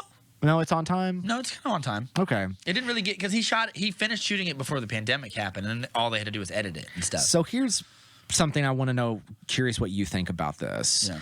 And it is a scene that kind of rubbed me the wrong way, is that with Theo Rossi's character, who is kind of this power thrusting, sexually aggressive man who controls over this refugee camp. That there's a refugee camp that's built outside of Vegas because also, terrible place to put a might be zombie camp. Well, and it's meant to be kind of like an internment camp for people who's like, we don't know if they're infected or not, and any kind of slight offness about people could get you killed. Yeah. And he's got a little temperature gun that he's threateningly putting at people and everything. And I don't think this was Snyder's intention, but it really, unfortunately, felt very strongly like anti-quarantine. Like, it was kind of like I feel like enough right-wingers would look at that and say, that's exactly what it's like right now whenever I go to Walmart. Like, they're like, yeah, I don't know if you're infected or not. Like, that's why I got to wear a mask. Oh, because he uses the temperature gun? Yeah. I thought you were going to say something else entirely, but keep going. No, it kind of recalls COVID-related stuff. And that's why I thought that it's like, I let it go because I was like, well, this script technically has been in his mind for 20 years almost now. Like, it's been 15 years, way before we ever thought about COVID. But they shot the movie before COVID was even a thing. Right. And that's why I was like, okay, I need to stop thinking about it. But it was just kind of unfortunate. It sort of reflected that this villainous, evil character who commands power over these people is using coded COVID restriction related things in a villainous aspect. I get what you're saying. And under a different person, that would have been a very obvious, like, yeah, Biden's America, am I right? And I'm like, it's not this. I'm like, it can't be that. It's not that. It's not that. Well, like, right after this movie came out, he came out and said he votes Democrat. Right. And again, COVID restrictions and everything shouldn't be political, but we know what's going on. Yeah. It just felt weird. It felt weirdly coded. I can tell you, I feel like I know his movies well, and to know what he's really saying is, like, when you drive past, it's like Constitution no longer in effect, and you have all the brown people in camps at the border, right, being treated like shit. Because he goes like, that's not constitutional. One of the main characters is a woman of Indian descent who's a mother and all that, and she's very close with Batista's daughter, who works for the USO, not the USO. She's just a volunteer at one of these camps, right? But I think she's supposed to be working for the WHO or something. She's working for some probably like World Health Organization. Yeah, she's working with them to help out. But that was just something that I was like, I feel like a bad faith argument could look at that scene and say, isn't this representative of the situation we're under, where my freedom has been taken away? It's like, I'm in a camp and I can't go anywhere without them pointing a gun at my head. It makes perfect sense if you don't stop to think about it. Right. But like, I know for sure what he's criticizing, because he has a wall on the board, like, around Vegas. Right. Like, he's criticizing America's immigration or whatever. Right. And he's basically saying, like, the way we treat these people is terrible. Literally, the character that gets him in is a coyote, who is also a French woman of all things. Yeah. Because they're all kind of very fun representative of different kind of world, the world in general. Yeah. Because you get the German safe hacker, you've got the French coyote, several Latinos. Dave Bautista, I think, is like half Cuban. Guzman, mostly Latino. Now that I think about it. Well, and also it makes sense of the area. Yeah, Omari Hardwick is black. Mm-hmm. Like two white people. Yeah, I mean, there's in like German, right. He's a super white. In Dillahunt, in Dillahunt. But so yeah. Once I look over that, I'm able to see that. I'm just like, that's something that I was like, Snyder is not trying to say anything with this, but I can see people taking that and saying, Yeah, Snyder even said that, like, I'm not even, like, when I make political criticism, I don't even go either way with it. And I'm like, but you do, though. You are obviously criticizing how we treat immigrants at the border and the kids in camps. Like, he's obviously being like, this is shitty. Anyway, but like, and I mean, like, I don't know why he's so timid to just say, like, maybe he doesn't want to alienate people who are like conservatives to watch his movie or whatever. Because he has a big conservative fan base, whether he likes it or not. Well, when you have as many fans as him, you have fans of all varieties. Yeah. But like, I would have said, I'm talking about the border and it's not good. But it's not this refugee camp, this internment camp for that. Like, I feel like just the character that Theo Rossi plays alone gives us the stakes. Like, we don't see anybody fail the test and get gunned down. But I feel like in a movie more like the old Dawn of the Dead, the 2003 one, we would have seen more of that. More like this place would be a hellish place to live. You're probably. In fact, even when he said, like, I think I kind of appreciated the fact that, like, Theo Rossi's character is like you hear, like, and I don't want to get too serious for a second, you hear, like, people get, like, sexually assaulted at those camps on the border. And I think what Snyder's doing is being like, people, like, this is what happens to people like that, is like they get locked in a camp with, and they're under the power of people with no jurisdiction. Yeah. Because we don't see him do anything exactly, but you get the swagger of his character by the way he wields his power. Yeah, and then later when he's thrown literally to the lions, the coyote Lily is just like, you're a rapist. Yeah. And you're a crook and you're a monster, and I'm feeding you to these people because you deserve it. And it's kind of like a moment like, hell yeah, you are. I guess I imagine a lot of the political it's not satire. A lot of the political commentary I felt was like, it's pretty overt. So I didn't really have any problems with that, but I can see how someone would be like, Snyder's a mask denier. But I've seen shots of him on set shooting Ben Affleck with a mask. Right. I'm like, no, he's not. No, he's not. It just was imagery that I found could have been unfortunately used in bad faith. Let's talk about some fun stuff. Yeah, let's talk about fun stuff. Like it's a heist movie. Yeah. I think the heisting kind of takes a backseat, which another thing I found unfortunate, because I was kind of hoping it would be more about like their descent into this facility. Like, I thought they would use more moxie to kind of get in stuff and get out, and like I'm stealing from like Walking Dead or whatever, but like there's parts in The Walking Dead when in order to like sneak through zombies, you smear yourself in zombie stuff, right? So you smell like them, so they don't even look at you. Or the great Shaun of the Dead bit where they're trained to act like zombies and just I'll do it on the night. So like when like in a heist movie, there's always like hiccups that happen that you got to think on your feet and get away through. Like, I was hoping for stuff like that. Yeah, it's really more about. And I feel like that would have been a better way to kind of take some of these other subsidiary characters out, but they kind of have a lot individually to do. Like there's kind of a fun like pairing up that Dieter and Omari Hardwick's character get. I was gonna get where they become friends. Like because Omari's he's so frustrated with him all the time. When Dieter's character is so eccentric and so like put upon and so like clearly the odd man out because he's not the first thing a hyper masculine zombie killer. The first thing he says he says like, "Are you curious, man? This guy doesn't look like zombie killing material." And then like as it goes on, they become really good friends, and to the point of they become an odd couple that's really charming. I love it. I really like. I would have liked to have seen. Well, we got to see plenty of them do that because there is one sequence that I found really fun, which is when they're trying to get through the booby traps. Yes. Because he's like, there's no way Tanaka put in like booby traps. And yeah, he did. he said they were non-lethal too. Right, non-lethal. So he's a liar. And so they get zombies to like to trick them into it. And I mean, like, they're getting killed by stuff that'd be an Indiana Jones movie. Yeah, it's like great. Blow darts are coming out. The two walls come in, just turn this guy into a pancake. Or it's whatever. Good. It's fun. But I like how like from the beginning of the movie, and he was like they're having their little the mock fantasy of what they're gonna be like. And Dieter's got like, the baseball bat. And he's like, I like he's the only one with a baseball bat. He's got the nailed baseball bat. He doesn't use it. He did in the movie. Like, No, I was he doesn't have one. We would see one in the movie or whatever. They promised me a baseball. Anyway, but I do love that whenever Batista gets his hands on one of those assault rifles, it just looks like he's so large, it just looks like a squirt gun in his hand. I'm like, he's a big man. Yeah. He's a big man. But he's like, how exactly do we do the zombie killing? He's like, you hit him in the brain. He's like, what if I picked up a big rock and hit it in the head? Yeah, that would work. It's the brain. That would probably work, yeah. And there's a part where like Omari's getting frustrated with him. He's like, can you show me how? He's like, God sakes, man. He's like, just don't point the gun at me. And he's like, he's obviously frustrated with him. And then at the end of the movie, Omari has this funny trip, and he's like, hey man, what if they're not zombies? Like, what if they're us? What if we've been here a million times before and we've gotten here? And fans are like, that might be true. If you look at the corpses, they are the corpses of the characters. Ana de la Reguera wears a necklace, and it's the same necklace. And I'm like, what? Is this Okay, really? we'll sidebar that. We'll talk about that because I noticed that sequence, that moment, and I was like, weird spice in this movie. And I liked it. It's definitely it was intentional. So weird that I was like, if it's not intentional, he's an asshole for putting right, it in there. right. Well, I would have been fine with it if it was just like this little like moment of like surreality in it. I was like, interesting.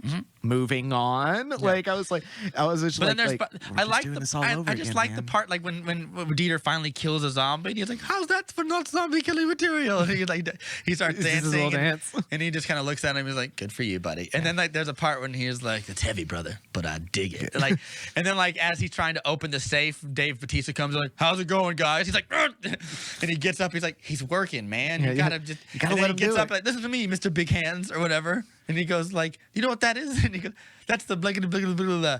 And he goes, and I just messed up. If I mess up again, it locks forever. And he gets real flustered with him. And he's like, this is why you brought me here. And since we're in spoilers, I thought it was deeply moving and charming that he saves his life. Yeah, he locks him in the safe to save him. And I was like, that's good. Yeah. Because the safe is, at first I thought he locked him in there forever. Because I was like, but then he opened it. And I was like, oh, so it doesn't.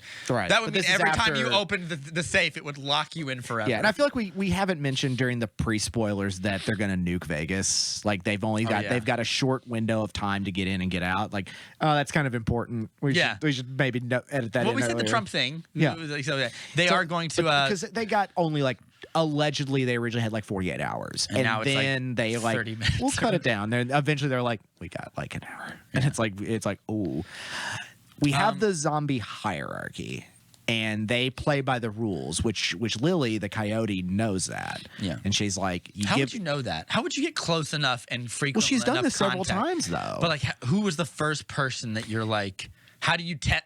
If you test that and you're wrong, you just die. Well, I think probably it's something that wasn't a test. It was an accident. Like somebody gets caught that she sent in, and then she observed it and was like, "Wait a minute. Okay, they have a way they're doing this." Because she's sharp. She knows what's up. If they get caught and they come back out, they're an alpha. Right. That's what she says. She's like, so she's seen this happen with people she's taken in over however long this has been making money doing this. Yeah.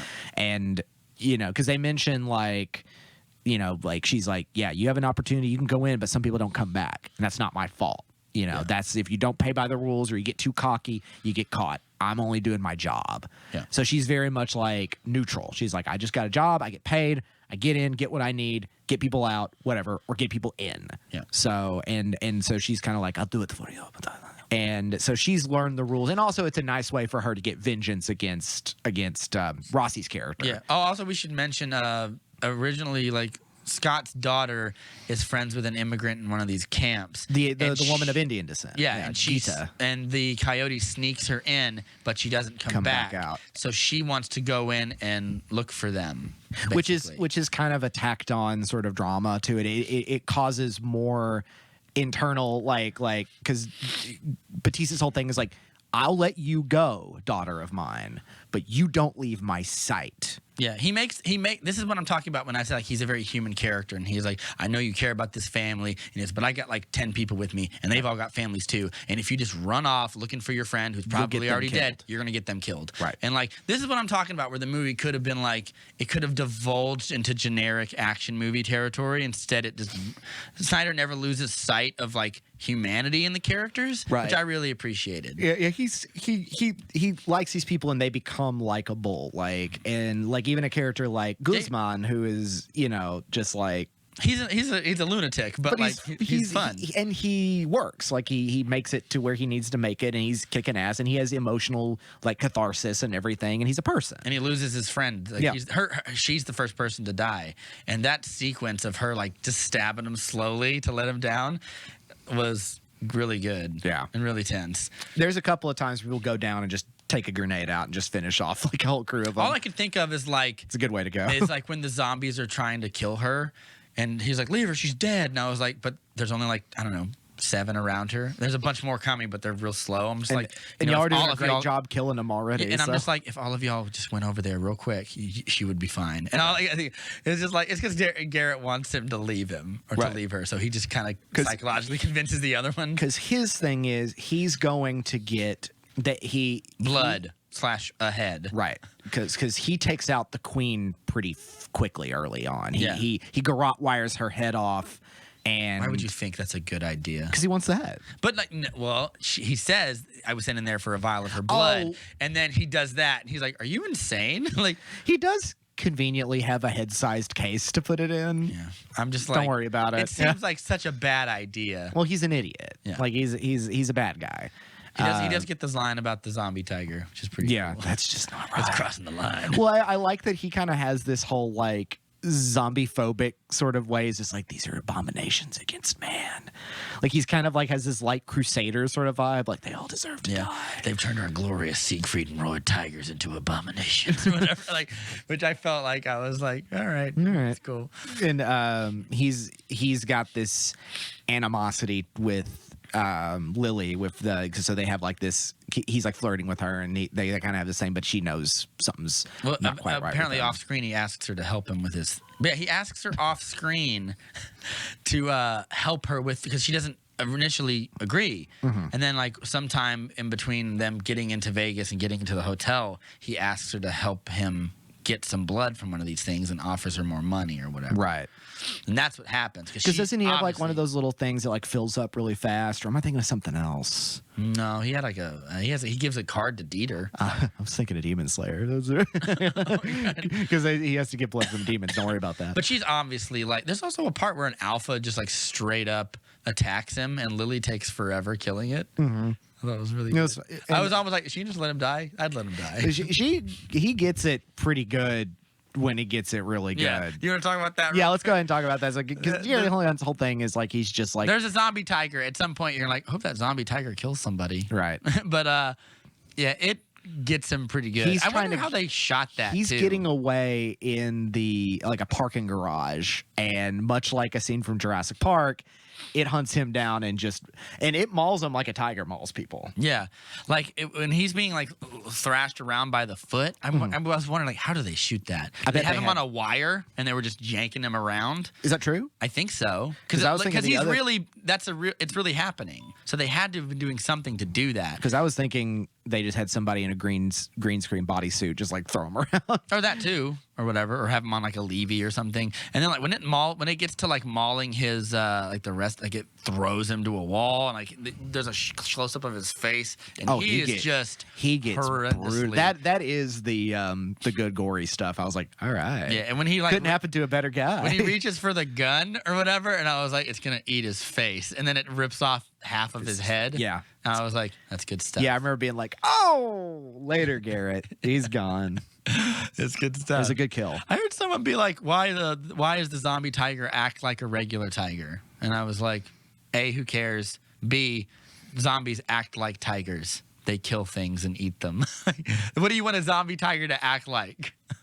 Do you want it to be because it was like my brain's doing the whole like it was bit by alphas. Yeah. So it's already acting like a feral beast. It is an alpha predator. Yeah. It's like it doesn't matter. Yeah. Like anyway, just make better criticisms, Don't worry people. About it. Yeah. Don't worry about it. The zombie tiger kill was one of my highlights of the movie. The zombie dogs in all of fiction act like ravenous dogs, like whatever. Yeah. Anyway. You wanted to talk about the zombie hierarchy. I have a bunch of theories about stuff that happens in this movie. Because there are the two, and they have a deep... Because they take Thea Rossi to... There's like a handful of people who are still there, and apparently they keep them, humans, other people who've not been infected, and they keep and choose which ones to turn, and they throw them in a pit. Yeah, it's almost like It's like a gladiatorial... they don't really gladiatory. No, I thought that was like a ritual. It is kind of ritual. He bites them and he throws them in, they turn. Pick them up. Yeah, I didn't quite get it, but they welcomed them to the fold almost. The second way he shoots it is like there's a lot of religious imagery in it. Where there's a part where the zombie baby talking about we do get a zombie baby in this movie, but it's not the same kind of zombie baby. If anything, I think it might be a better zombie baby because it raises the question of it's a natural zombie baby. If these are zombies and they're dead, but if they can create life, are they reproducing? Is it ethical to kill them or whatever? But when he lifts up the baby or whatever, and the rest of the zombies look up at it, it's like that shot at the end of I think is it Rise of the Planet of the Apes or whatever, the second one where they're all looking up at Caesar, and I was like, it's kind of a cool religious-y shot, which is they have a very tightly knit I don't say hierarchy, but a society. Hierarchy might actually be the better way to say it, or whatever. They have a royal structure, but it's based on the power that they're able to distribute to everything. Yeah. Like I said, we don't know exactly. Is it that Zeus and Athena can create alphas, but then alphas cannot create other alphas? It has to be directly from Zeus. Maybe that's true. And so when alphas kill, they turn into just regular zombies. I think that might be right. I wish they would have made that more overt. Yeah. Or whatever. But that's cool because that would make them the children of Zeus. They're like the new gods. They're the children of Zeus or whatever.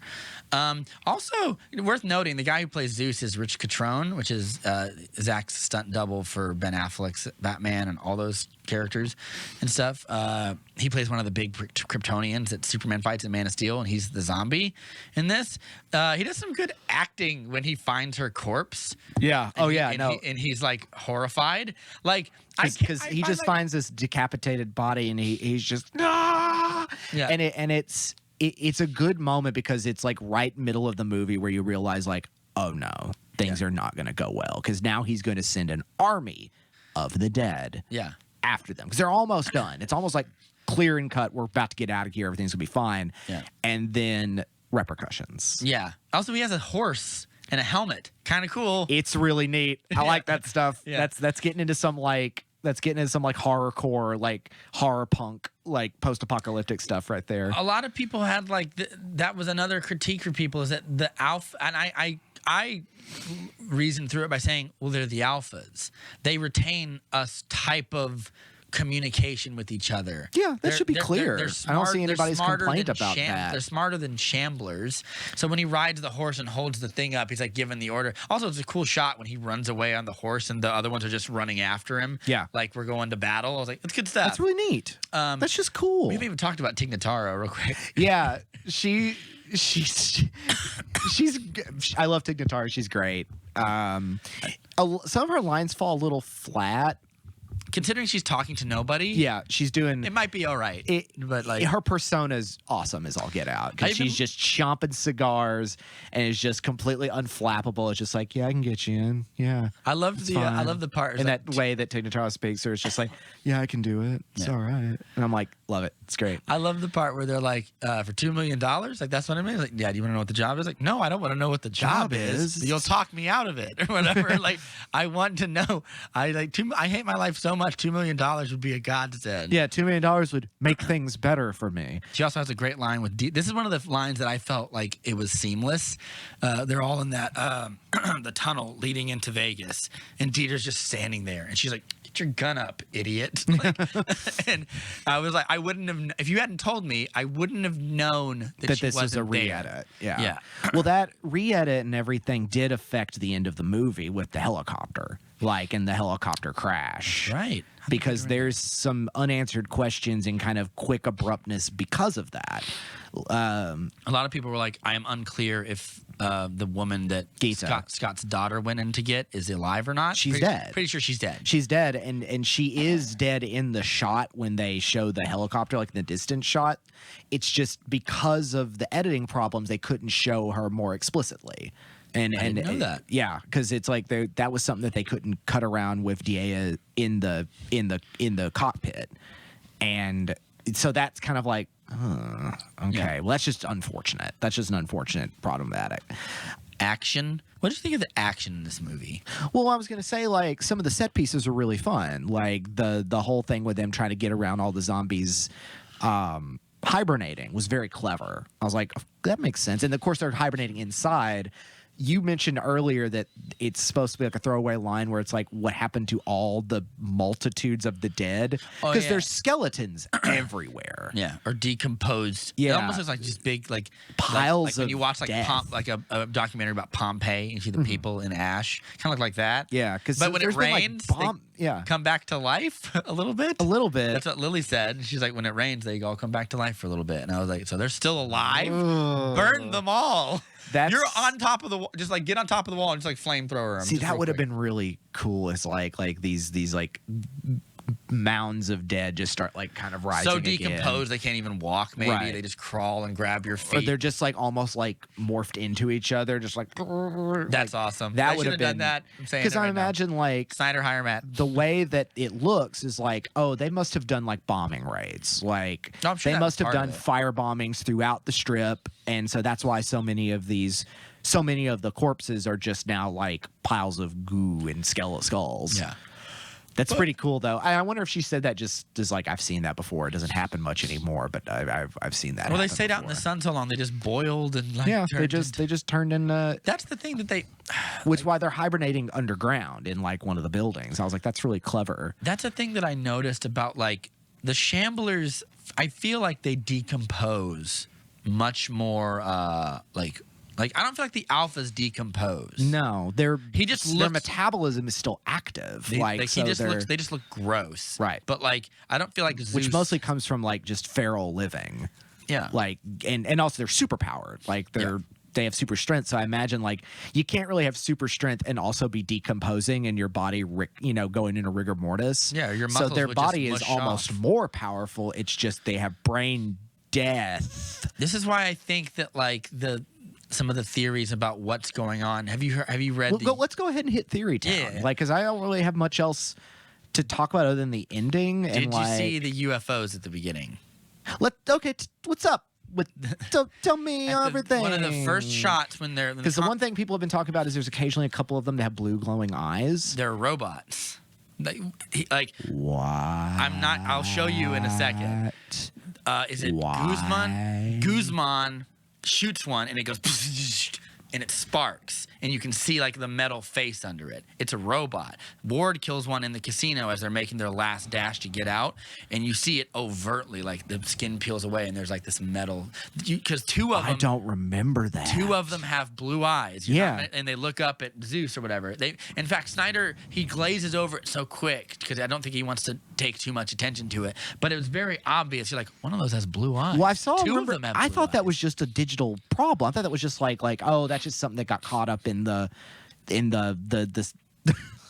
They're robots. I'm going to get to it in a second. At the beginning of the movie, when the convoy is leaving what I guess is Area 51. because they mentioned it's Area 51, but I thought it was just. I was like, I bet it is from Area 51, but that's of course a joke to them. But it's the last joke they tell, so it's got to be the truth. Yeah. And like, there's these two little glowing lights in the sky, and as they leave, you see like warp speed off. I'm not kidding. It's in the movie. I'll show it to you in a second because I want you to see it so you can be like, what? So we have UFOs.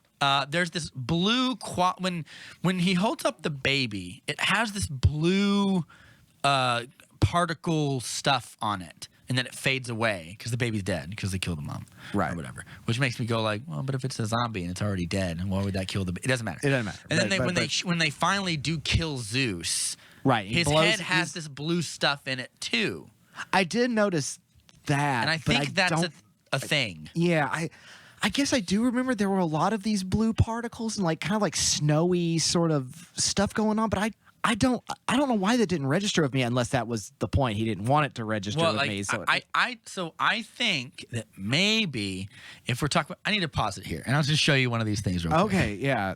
So you've seen the UFOs, you've seen the robot zombies. Has it drastically changed how you see this movie now? Because now I'm like, what are these zombies? Well, I remember earlier today when I was going to come over here, I was like, you were going to talk about these conspiracies and things, and I was just kind of like, at first I was like, does this movie deserve all this kind of? And now I'm like, If those weren't in there, I'd be like, no, probably not. and there's now I'm UFOs in this goddamn movie. And now I'm just like, what the fuck is They're this? in this movie. I can't believe I didn't notice it. Yeah. And it's because like I didn't notice the UFOs. I noticed the robots. Well- when it sparked open, I was like, what? Well, what does again, that I thought mean? I thought it was just like I was like, oh, it's like a weird CGI thing, and I was like, but why would you leave that in the movie? You weren't rushed. Yeah. Like you had time to fix it, and I was like, because they're robots. I remember seeing the blue eyes and being like, huh. That's deliberate. It's only two of them, and Yeah. it's the same ones. So that's very deliberate to the point where I was like, so what are these robots here for? Are they sent by these UFOs? Are they So- sent by the government to like be among the zombies? Because they act like zombies. They act try to like- kill our They act like characters. alphas. Yeah. what are people saying? Well, some people have said that they are UFOs sent to monitor the situation of the zombies they created. That Zeus is a creation of like a human being tampered with by alien technology. Alien technology. And that the robots are just there to sort of live among androids them that have been sent down to and like watch what's going on and report back data. I mean, this. Who the fuck knows? This would be a deliberate callback to Night of the Living Dead, the original George Romero movie, where it's mentioned that UFOs were seen and that this is radio waves from space. That's sort of what eventually he drops that by Dawn of the Dead and it becomes a virus. But Dawn of the Dead that's like the second one he does, yes, right? that's the one in the 70s. The first one, the original Night of the Living Dead, is very deliberately a B-movie radiation from space plot. Yeah. It's just more gory and more social commentary and more unique and made him a master. It was a masterpiece. But the later movies become explicitly virus movies, and that creates the zombie sort of deal. But for a while, like radiation from space during the Cold War and the buildup of aliens and UFOs and Russia was kind of the thing. And I wonder if this is that. This is him making a deliberate callback to Romero's original. I'm sure that might be part of it, but also he wouldn't put that in if he was not going to explore this in some way. Well, not at all, because it's not like the UFO alternate ending in the Silent Hill games and it's a joke. Yeah. Like literally in the first minute of this movie, there's UFOs. Yeah. And they talk about it in the thing before they all get horribly killed. Yeah. So I'm like, it's got to be a thing. It has to be. And I'm like, I think like them being created by aliens. So like, what is the next movie going to look like? Is it going to be science fiction of some sort? I don't know. guess it's already science fiction, but yeah, fair enough. Because this movie isn't really a horror movie. It's not a zombie movie in a horror movie sense. No. It's an action thriller. The opening, I would say, is very scary though. Yeah. But the rest of the movie kind of abandons that tone very quickly. But it's because it's very hard to make a zombie horror like nowadays because we become so inundated with it. Because we all know how we would survive the zombie apocalypse. In fact, most of the horror that comes from zombie thrillers is what man does to other man. Yeah. People do to each other in times of no law. Yeah, we are the walking. We are the monsters. Yeah. But so that's a lot of people's theories is like the zombies were created by aliens in some way. Then there's the question of the time loop. So Omari has this. It comes out of nowhere, but I like it. It's a spacey little thing he says about like. He's like, oh, all these people, they sent other teams here before. Oh, poor guy. They try. He's like, what if it's not other teams? Like, what if it's us? He's putting the bombs on the thing, and he goes, what if we've been here before, caught in a time loop, endlessly fighting and dying and fighting and dying? And he is like, and if you look at the corpses, you see Ward's corpse because their outfits are very particular. This is the dead one team. of them has a bandana around. You see Dieter. Like you see, and it's like it's them, and no, it's weird that no one looked at them and was like, "That's Anna's necklace." Yeah, because she has a key around her face. I'll see if I can find the key real quick. So the time loop, I don't even know, but it might be true because the corpses are them. And then he goes, and he was like, "We are being like it's a cosmic joke that fate is playing on us." Then he just goes, boom, and he blows open the door, and then the scene ends. Right. But I'm like, it comes out of nowhere, and it is filmed in such a way that is very deliberate, which makes me feel like if you're just putting that in there, don't just put that in there. Like, do something with that. It's almost like they're leaving themselves open to return to these characters in different scenarios because they all, we all die except for Emma Purnell's character, except for the daughter. Yeah. Because even Omari Hardwick, after he survives the bombing because Dieter saved him, he finds out he's bitten. He kind of laughs about it, like, of course, this is the cosmic joke, is that, of course, I didn't make it out. But maybe that's where the time loop comes from. Yeah.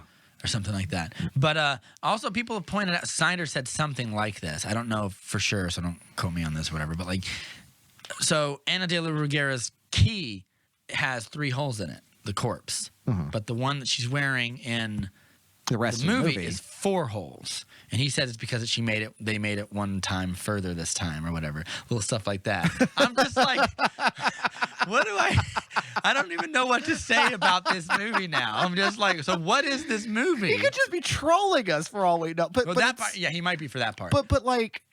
But UFOs, at the same time, zombies, like, that's a lot of stuff to put in there that he clearly is having fun with because he makes a note in that article. Did you see the robot zombie? Yeah, he laughed about it. It would kind of be funny if he never returned to it. If he was just like, I put it in the movie just for fun. Well, they are doing an animated prequel. Yeah, so they are returning to it. And then an they're doing an anime prequel. style thing, and then but the prequel from that Matthias directs is not a zombie movie. It's just a heist. It's about movie. him like where he comes from. Yeah, sort of. So I'm very curious. I'm sure it's gonna have some kind of like connection to it. Like, I'm sure like the end it'll be like, oh, there's zombies now, or whatever. Or some kind of sci-fi related thing. Like it's what if it does? Like they go in and heist something. It's stolen by the government.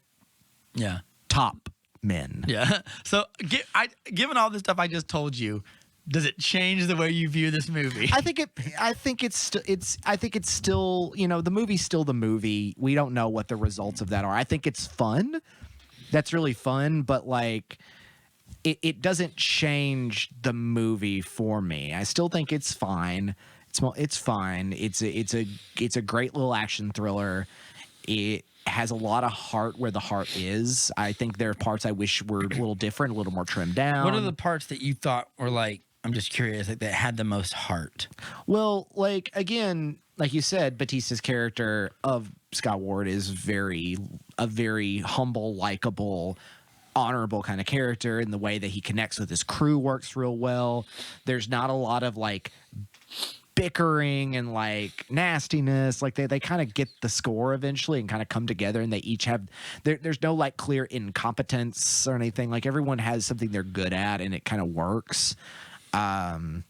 I mean, there's frustrating parts in particular, you know, every now and then, because it's like, of course, his daughter's going to run away and cause trouble to the plot. I was torn on that because I'm like, do we want that to happen? Because that's what we're programmed. So like, that's supposed to happen. But I'm like, do we have to have that? But yes, we do. But if we don't do that, we don't get the zombie kill, probably the tiger kill. Right. Well, we also don't get anything for that character to do, and that's like, not good. We don't end with Zeus. Oh yeah, Zeus like throws a spear at Lily and pins her to a wall. Impales it, but she drops that head, the queen head, and it just splats like a pumpkin. That was pretty neat. Yeah. The helicopters, Tinataro ends up spending a lot of time fixing a helicopter. Doesn't work. That's a good way of putting her character to use, so she's not around the movie the whole time. Yeah. Because it's like, I even like watching her being like, "You piece of shit." Yeah. Like just like her. Of course, you left me with the worst one. Yeah. But I was kind of sad that Zeus dies. It's weird, like how he makes me feel bad for zombies now. He's come full circle. We feel bad for the humans in Dawn of the Dead, and now I feel bad for the zombies. Because I'm like, it might be cool to keep him. It's a good kill. He does blow his head open. Yeah, it's pretty neat. It might be, and Zeus gets his last laugh because he bites him. But I was like, I kind of wanted him to stick around. And so, like, if this time loop is a thing, like, Zeus is you have to stop Zeus from being made or whatever. Or he becomes more and more powerful and more smarter until each time becomes something. Maybe that's why he's so dangerous, because he can evolve further and further and further. Oh my God! I mean, he still would have got. That's why he wears that steel helmet, so no one can shoot him in the head. Right. Which is ironic, because that's how he dies. Pan shot.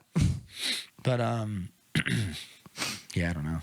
But it, you know, I feel like it's a world worth revisiting. Again, I'm just kind of sad that Snyder Gunn's zombie world doesn't exist.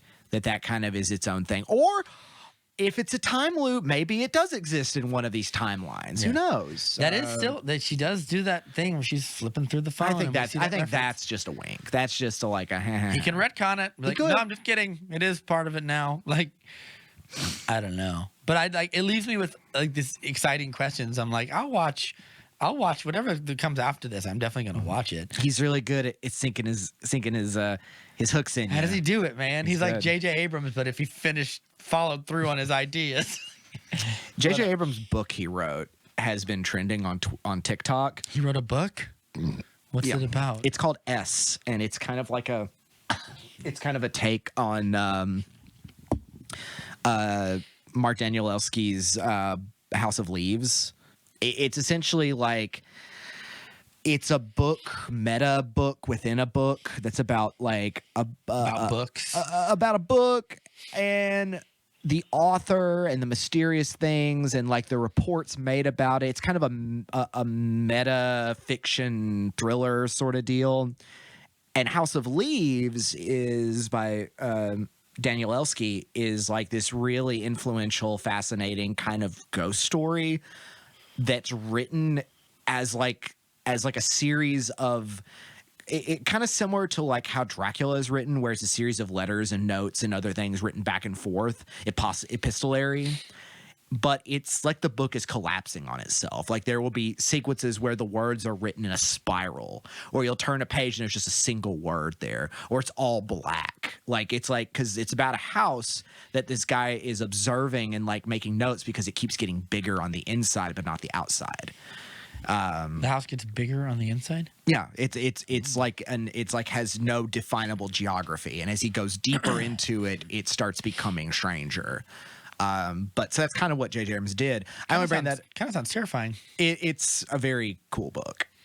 It's a cool. So J.J. Abrams wrote a book about this book? No, it's just similar to it. Oh. Kind of epistolary sort of deal, and it's called S. Is it dot good?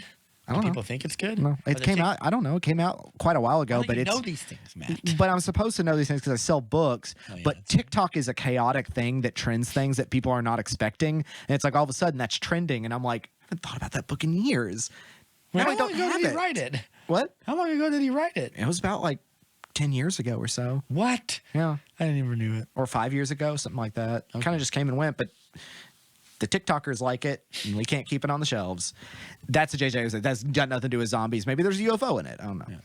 Yeah. Good for you, JJ. I don't know. So I'll be happy to see what more comes from this world, especially if it's going to become this kind of amalgamation of stuff. It ends with such finality that I am kind of like, yeah, what kind of recalls the ending of Dawn of the Dead, except a little less like punch in your face, where with the boat and all the zombies get in and start eating everybody and get down with the sickness.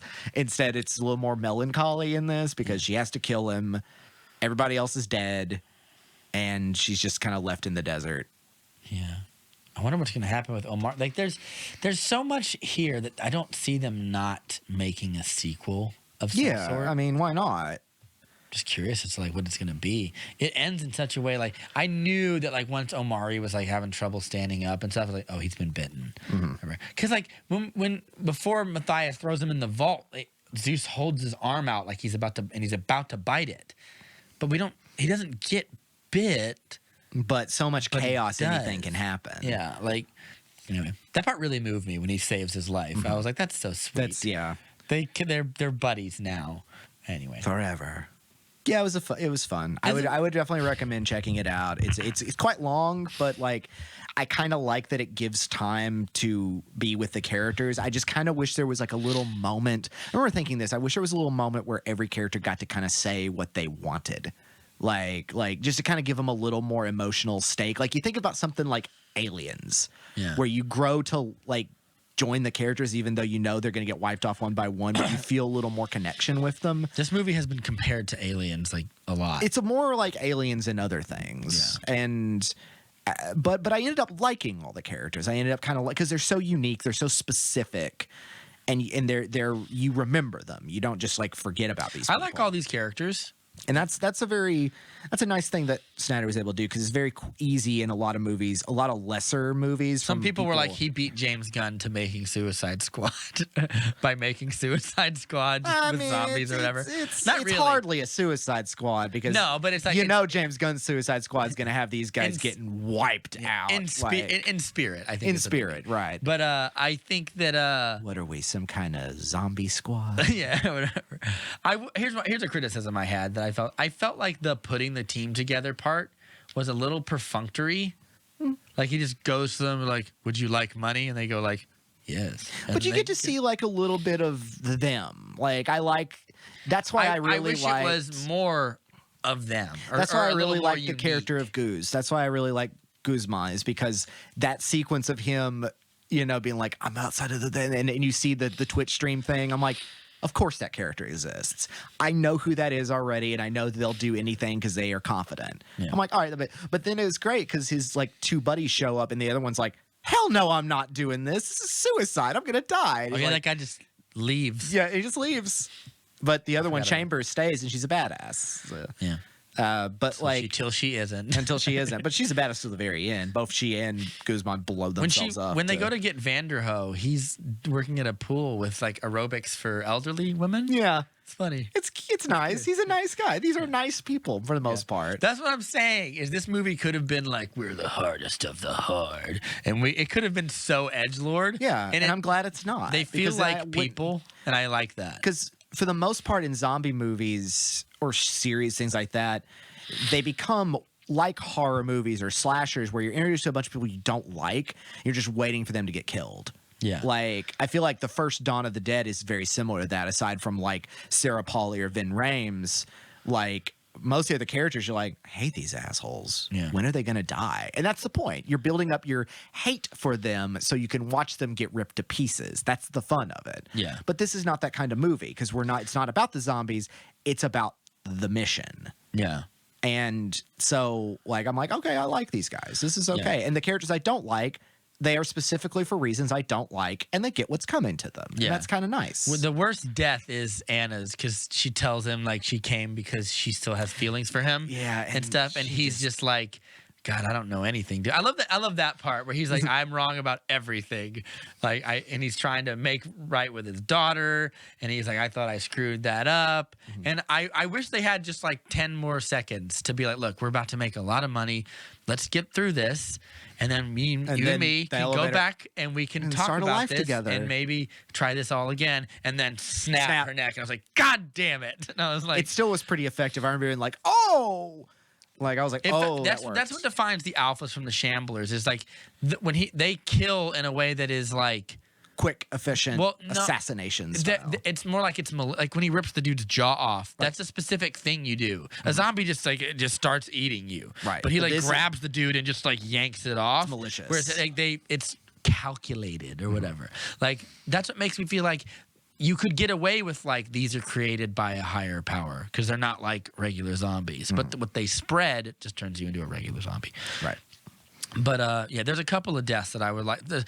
I mean, Garrett's death is just like yeah. And then like there's 2 deaths that I was like that makes me sad or like I don't like that. Which is Garrett. We don't see Matthias die. No. In fact, when he leaves the safe, we don't see him again. Yeah. Like it's very suggestive, but that's like it's meant to be like melodramatic and emotional. So it would be undercut if we then saw him be ripped to pieces. Yeah. Because then all of a sudden it would go from sad to like disgusting. And I'm like, no, I think it's more effective that he's What if he's an alpha? Because Zeus is the one that yanks him back. And he turns Theodossi's character into an alpha, and we watch him get killed later, which was pretty satisfying. I would say I didn't really like. There were a couple of deaths that I was like, this means nothing to me, or whatever. Like when Guzman dies, I was like, yeah, it's whatever. Like when his friend dies, like that's a little whatever. She gets a cool action scene, but like I wasn't moved as much by it. Yeah. Tina Tar gets shot just like in the helicopter. Yeah, but and then dies in the helicopter crash. But I can see what you mean about the melodrama, but I kind of liked at least the melodrama of Van getting saved. I thought was cool.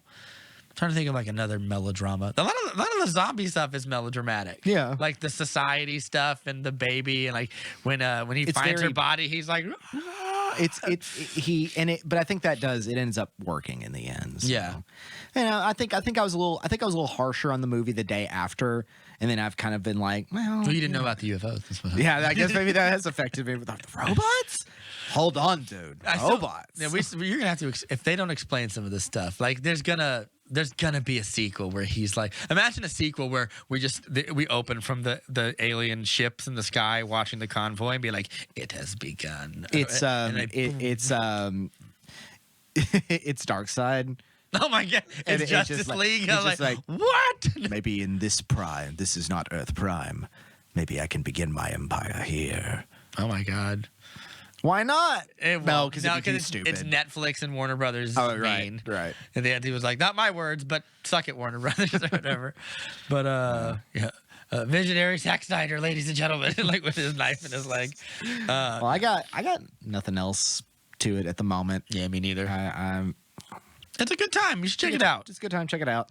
The Matthias's prequel, Army of Thieves, is shot and in post-production. Neat. So it'll be Excited coming to see out. the trailer for that and the movie. I mean, just the movie itself. It should be coming out.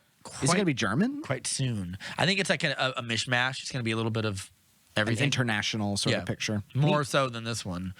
And then we're getting an anime style with it's also a prequel of like people like Scott Ward or Anna's character before and during the zombie apocalypse. Maybe that's where that thing where they rescue the Secretary of Defense is going to be in. Which would be cool. I'd love to see Zach tackle. And get to see Soccer Mom as a more of a character. Yeah. Because she was really cool. Yeah.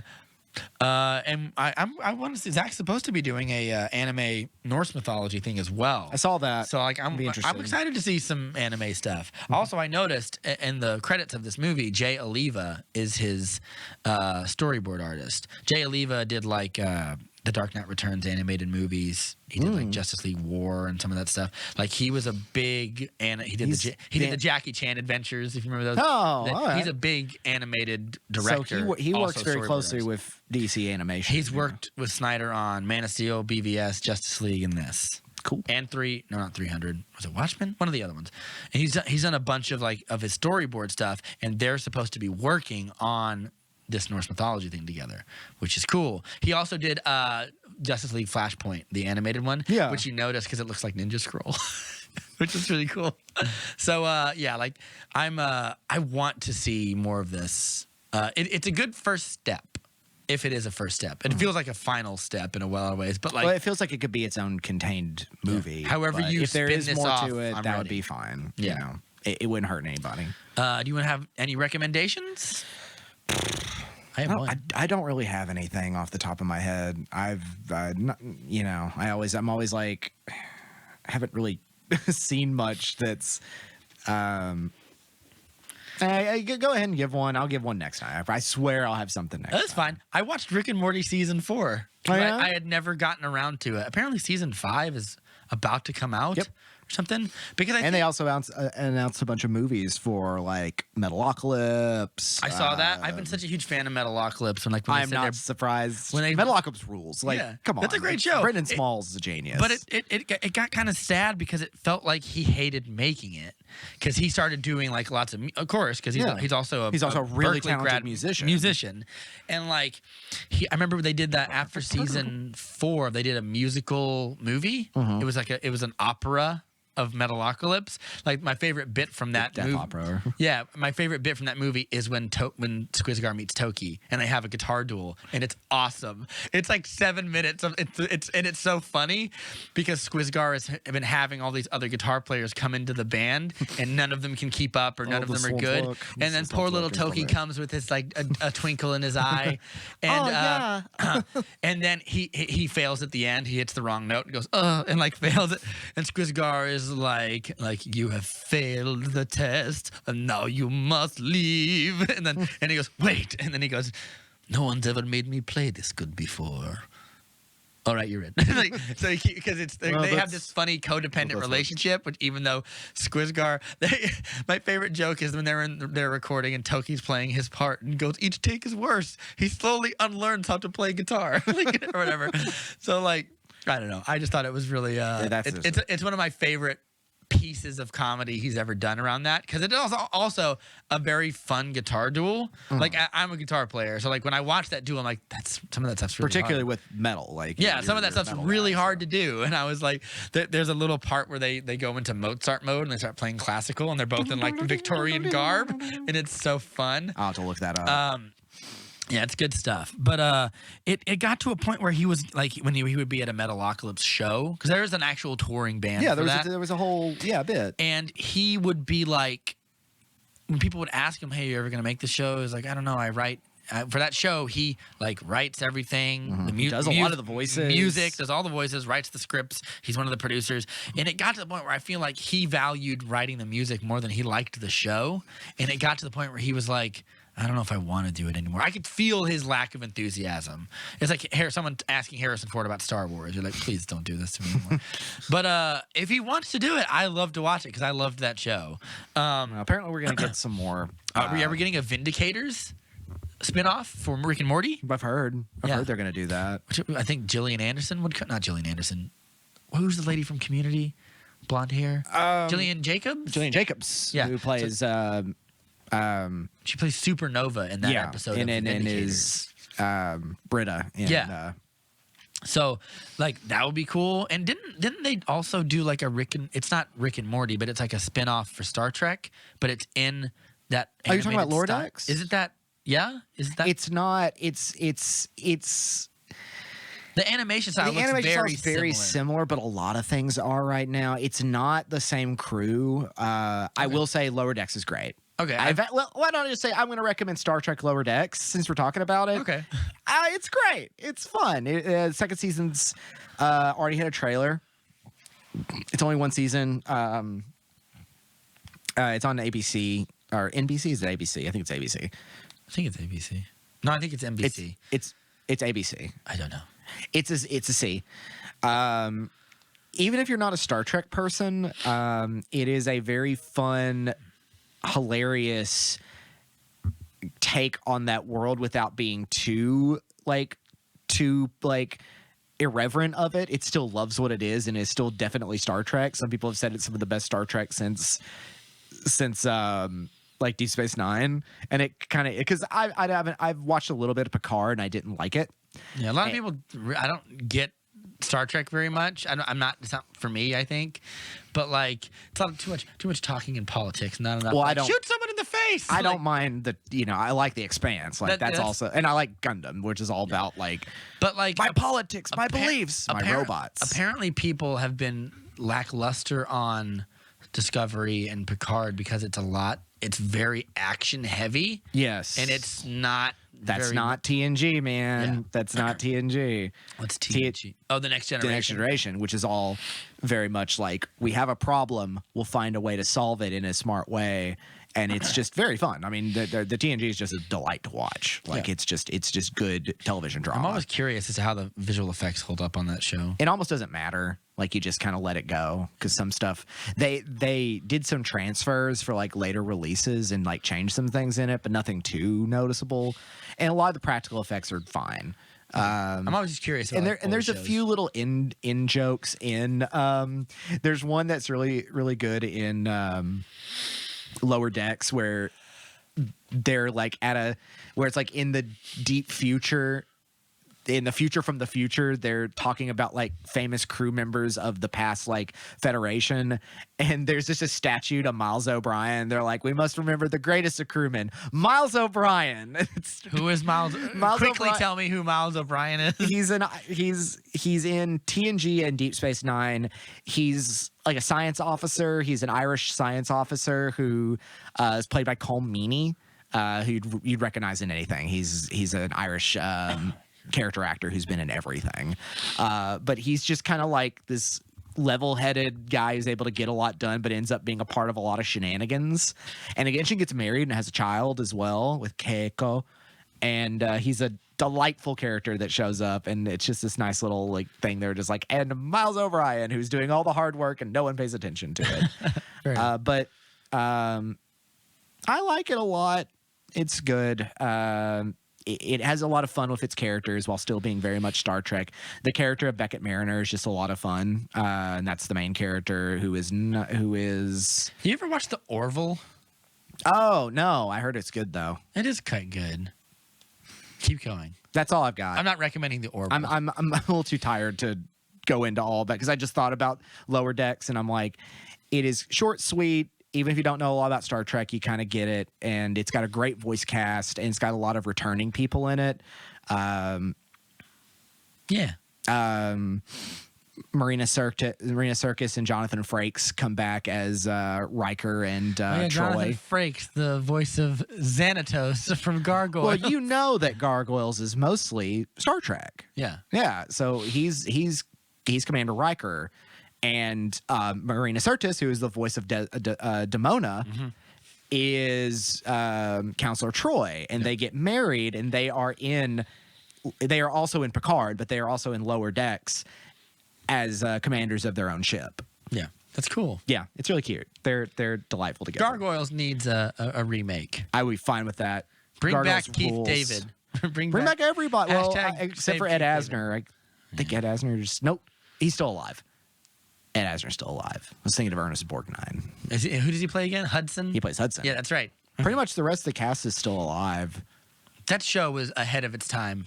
It probably wasn't. It was in the golden age of great animated shows. I wouldn't say I wouldn't say Gargoyles was ahead of its time. It was definitely a competitor to the Batman the Animated Series. Yeah, like it was made. I feel like it was made to be a competitor. To BTAS. they got like they lost faith in the last season. The last season kind of the Gargoyles Chronicles, and they were up against the Quarrymen. It was just the Clan. Yeah, and it's like fuck the Gargoyles, we're the Clan. Yeah. I'm like, oh, but I wanted more. That show needs an awesome live action Netflix. I would be series. fine if it was animated again because it got so close to getting into some weird. It got into like the Illuminati by the end. Yeah, because like the character who's supposed to be Matt Damon, Bluestone, is like. He's like getting indoctrinated into the Illuminati by the end of that series, and it's kind of awesome. And then there's the whole arc where Goliath and his daughter and I think Eliza go off to like Avalon and meet Oberon and Titania. That's in the other season. That's in the season before that. Yes. Yeah, that's the season before Chronicles. You meet Oberon and Titania, and he becomes a giant and attacks their skyscraper. But they go and meet all these other mythical characters, and like it's really and all those cool. characters tie into when they meet the Oberon. Pantheon. Yeah, they meet the whole thing about they meet the Banshee. And the Banshee doesn't want to come to meet the King of the Fairies. And he's like, all right, bring her here. And he uses magic. And he's like, you don't get to tell me what to do. I tell you what to do. And you're banished forever. Like, get out of here. He's such a meanie. But I liked that show. Gargoyles rules. The more I think about it, I'm like, Gargoyles rules. Gargoyles should have been made in 2010 with Ron Perlman and Guillermo del Toro. But now I'll take whatever I get. Because the fact that gets into Shakespeare stuff, like it's literally just like Macbeth is a major character in it, and it literally it's not Macbeth. It's not Macbeth, but it is Macbeth. But he's not in the show very much either. It's Jonathan Rhys-Davies. He's in like 13 episodes scattered throughout. Right, and he's gliding around on like a green goblin glider. Him and Demona have a relationship, have a curse. Right, that is like, as long as you're alive, I'm alive. Yeah. And like the closer they are to each other, they feel each other's pain, literally. So I'm like, okay. They both end up. Eventually, in New York he becomes like their friend, and he starts advocating that when the existence of the gargoyles becomes more common knowledge, he's like, we can live in peace with these people. That is kind of the Saturday morning thing that show does. Is all their enemies eventually become good guys. Yeah, like. That's what happens with Xanatos. Xanatos is their enemy. Xanatos loses his way. We lose the villain until he kind of is like, "I'll let you live with me." They needed to bring in like more evil gargoyles at some point. Well, they did bring in like they bring in Cold Stone and like what's his name, Thylog, which is just Goliath spelled backwards. Anyway, I'm not recommending gargoyles. I'm talking about Rick and Morty. I'll recommend gargoyles next time so I can talk about it for 30 minutes.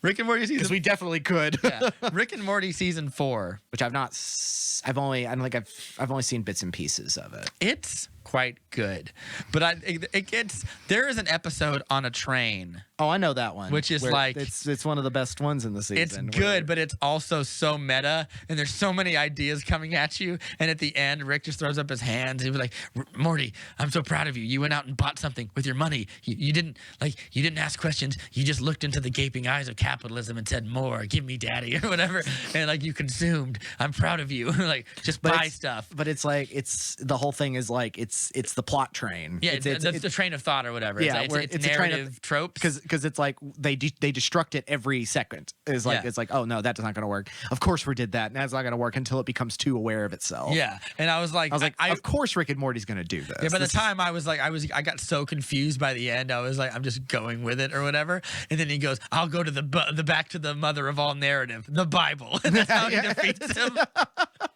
And, we're going back to the Bible. Anyway. But you got to get right with the Lord, Morty.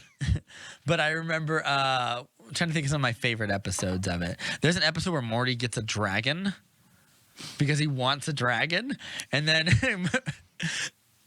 Rick tells him, like, you don't want a dragon. You're gonna get bored of it in 5 minutes. and he gets a dragon named Balthramar, played by what's his name from Game of Thrones? It's Who did he play? It's Davos Seaworth. Oh, but it's Robert something. It is. It's not Robert. I can't remember. It's the awesome. He's actor. a Sheffield actor, or he's a Newcastle actor. He's been in a bunch of stuff. Like he was in Hunger with Michael Fassbender. I'm trying to think of his fucking name. You look up his name and tell me. Because he was also like a '90s character actor too. Like it is Liam Cunningham. Yes. That's who. Liam Cunningham. He's awesome. Yeah, and he plays Balthramar, and Morty is. They summon a wizard, and he signs a blood pact with Morty to be his dragon or whatever. And then at the very end, the wizard walks away. He's like, "No refunds," and if you blah blah blah blah blah blah, and he gives him like a spiel, and he goes, "Here's your dragon, bye." And he leaves, and like he's like, "Let's go flying, Balthramar," and they go flying, and Balthramar's like, "I am Balthramar, destroyer of worlds," or whatever. And he goes, "I am at your disposal, Morty." And he flies, and he's like, "Wee!" And he's flying through the air. This is great. Yeah, Morty's having the best time of his life, and like they land, and he goes, "I'm gonna go inside. Maybe we could do another flight in like a few hours after dinner." And he goes, "As you command." And he's like, this mighty beast has been shackled, and he crawls back into his big underground hole, and just lives in his hoard of stuff. And then Rick, like every time he breathes, because it's a giant dragon, every time he breathes, it's like a small earthquake, whatever. And Rick is like, "That's it, I've had it." And he goes back in there, and they he walks. It's one of my favorite jokes. Is he walks into the lair or whatever, and he goes, "Hey, you! Like you're shaking the whole house. Why don't you shut the fuck up or whatever?"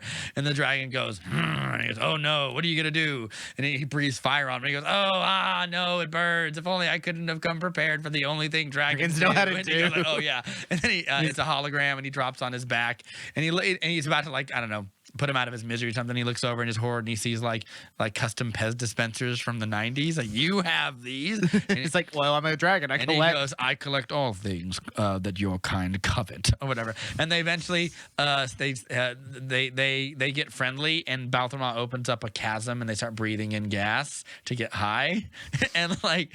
They start talking about like old vinyls or whatever, and eventually they go on a ride. They go on a night ride together, and Morty's like, "Where's Balthramar? I want to go on a ride." And eventually when he gets the dragon, they give him this book of spells, which is hilarious. And one of them is like a tracking spell to find his dragon. When they find him, like they find him and Rick getting high. Or whatever, and eventually when that happens, Balthramar and Rick soul bond, and it's like this weird sexual orgasmic thing. And Rick's like, soul bonding Morty. Yeah, like, and it's happening. He's like, "Oh my god, it feels good." Like, "I don't know if it feels good because you're watching, but don't go anywhere," or whatever. And they soul bond. And he goes, "What the fuck, Rick? You soul bonded with my dragon," or whatever. And eventually he calls the wizard back and goes, "I want my money back," or whatever. "Your dragon soul bonded with my other dragon." He goes, "What? You stupid slut dragon!" And he starts like whipping him. "You slut, you slut." And then he takes the dragon back, and they're gonna punish him for multiple soul bondings. This whole episode is like is about sexual promiscuity in a way. And there's an exiled form of dragons that like having that have soul bonded with more than one people, and they're excised as the slut dragons. And they I have heard about that recently. It's a hilarious episode, and at the very end, Balthramar keeps hanging around and wants to soul bond because he's like, he's a dirty slut dragon or whatever. And he's like, "I don't know, this whole thing made me feel real dirty. I want to go and take a shower. I'll talk to you some other time." And he goes, "I don't want to do this." And he goes like, "Fucking tease." And he like leaves. It's a great episode. There's an episode where Clone Beth comes back. That's really cool from the end, because at the end of season 3, he gives Beth the opportunity to where like you can leave and be a clone or not be a clone. Right, I remember that. And then she's like, "But am I already a clone?" He's like, "You're not a clone." And then he's a liar because she was a clone. Right. And she's been off doing. There's a funny bit. Off doing badass stuff. Well, she's been like leading rebel alliances in Star Wars or something. Right. And what happened is my drummer friend is starting. He ends up coming. God damn it. Oh yeah, she ends up eventually. It's probably us getting like. Play me out, keyboard cat. She eventually comes back, and she's been leading like rebel alliances or whatever, and Rick is like, I don't know, it's a little Star Warsy for my taste or whatever. He doesn't like people doing adventures and stuff. I don't know. There's a bunch of really fun episodes. I might just watch that soon on my vacation. Just go ahead and rock through that. It's good, but I feel like it's not nearly as focused and tight as like season 2 and 3 are. I feel like it potentially like you remember the episode in the train where they're going through like all the things that could have been, right? And one of them is like a thing where you meet like evil Morty from the other 2 seasons, and I was low key like, that would have been an actually good episode. Would have liked to have that character back. Because the theory about evil Morty is that he is Rick's first Morty that he left and abandoned in the opening title sequence to those frog creatures that are about to eat him. And ever since then, he's had to like go through his crucible of becoming an evil villain who is smart and had to think probably for himself. One of my favorite episodes is the one where it's on the planet of Rick's and Morty's, and it's the 2 cops. Yeah, just Morty's killing Morty's. Like, that's one of my favorite episodes. And then there's evil Morty is the politician. Right, and then at the end... And they try to JFK assassinate him or whatever. And the one that's figured it out gets shot out into space and everything. It's a great episode, and then it's just like, words are for da-da-da, now's the time for action. It's really good. Now's the time for, now is the time for eerie monologues about politics and power or whatever. It's good stuff. Yeah, that's one of my favorite episodes, that whole series. I saw another one where Justin. Did you see the one where Justin Roiland called the what's the pastor's name? The big mega pastor who wouldn't let people at his church. Joel Osteen? Yeah, he called the Joel Osteen charity and as Rick and lampooned them. I'll have to look that up. That just reminds me of the. Well. Yeah, I should watch it. I should watch it. I like Rick and Morty. Starset. That's the shirt I'm wearing. Is the band Starset. Star Trek Lower Deck and Rick and Morty. Yeah, go check them out. Yeah. Check out Army of the Dead 2. Army of the Dead, not Army of the Dead 2. Also in the future when Army of the Dead 2 is out. But when it does come out, check that out too. Yeah. We'll definitely be talking about it. Yeah, you can check us out on Facebook and Podbean and iTunes. Yeah, iTunes. I was right. Don't second guess yourself. We're on iTunes. iTunes, YouTube. Like us on Facebook, and down in the comments, let us know some stuff that you might like us to check out. Absolutely. Next week probably will be Castlevania. And we'll probably go watch A Quiet Place or something like that. A Quiet Place 2. We'll watch Place. Definitely we should watch A Quiet Place 2. A Quiet Place 2, Electric Boogaloo. No, we can't do that anymore because people want to overthrow the government, want to be Boogaloo boys. So this has been a movie date. It's Rob and Matt. They've ruined our phrase for us. A podcast for people who like movies. We'll have to come up with other sequel stuff. A podcast for people who like movies and don't want to be too smug about it. I've been Rob. I've been Matt. And we will see you guys next time. Take care.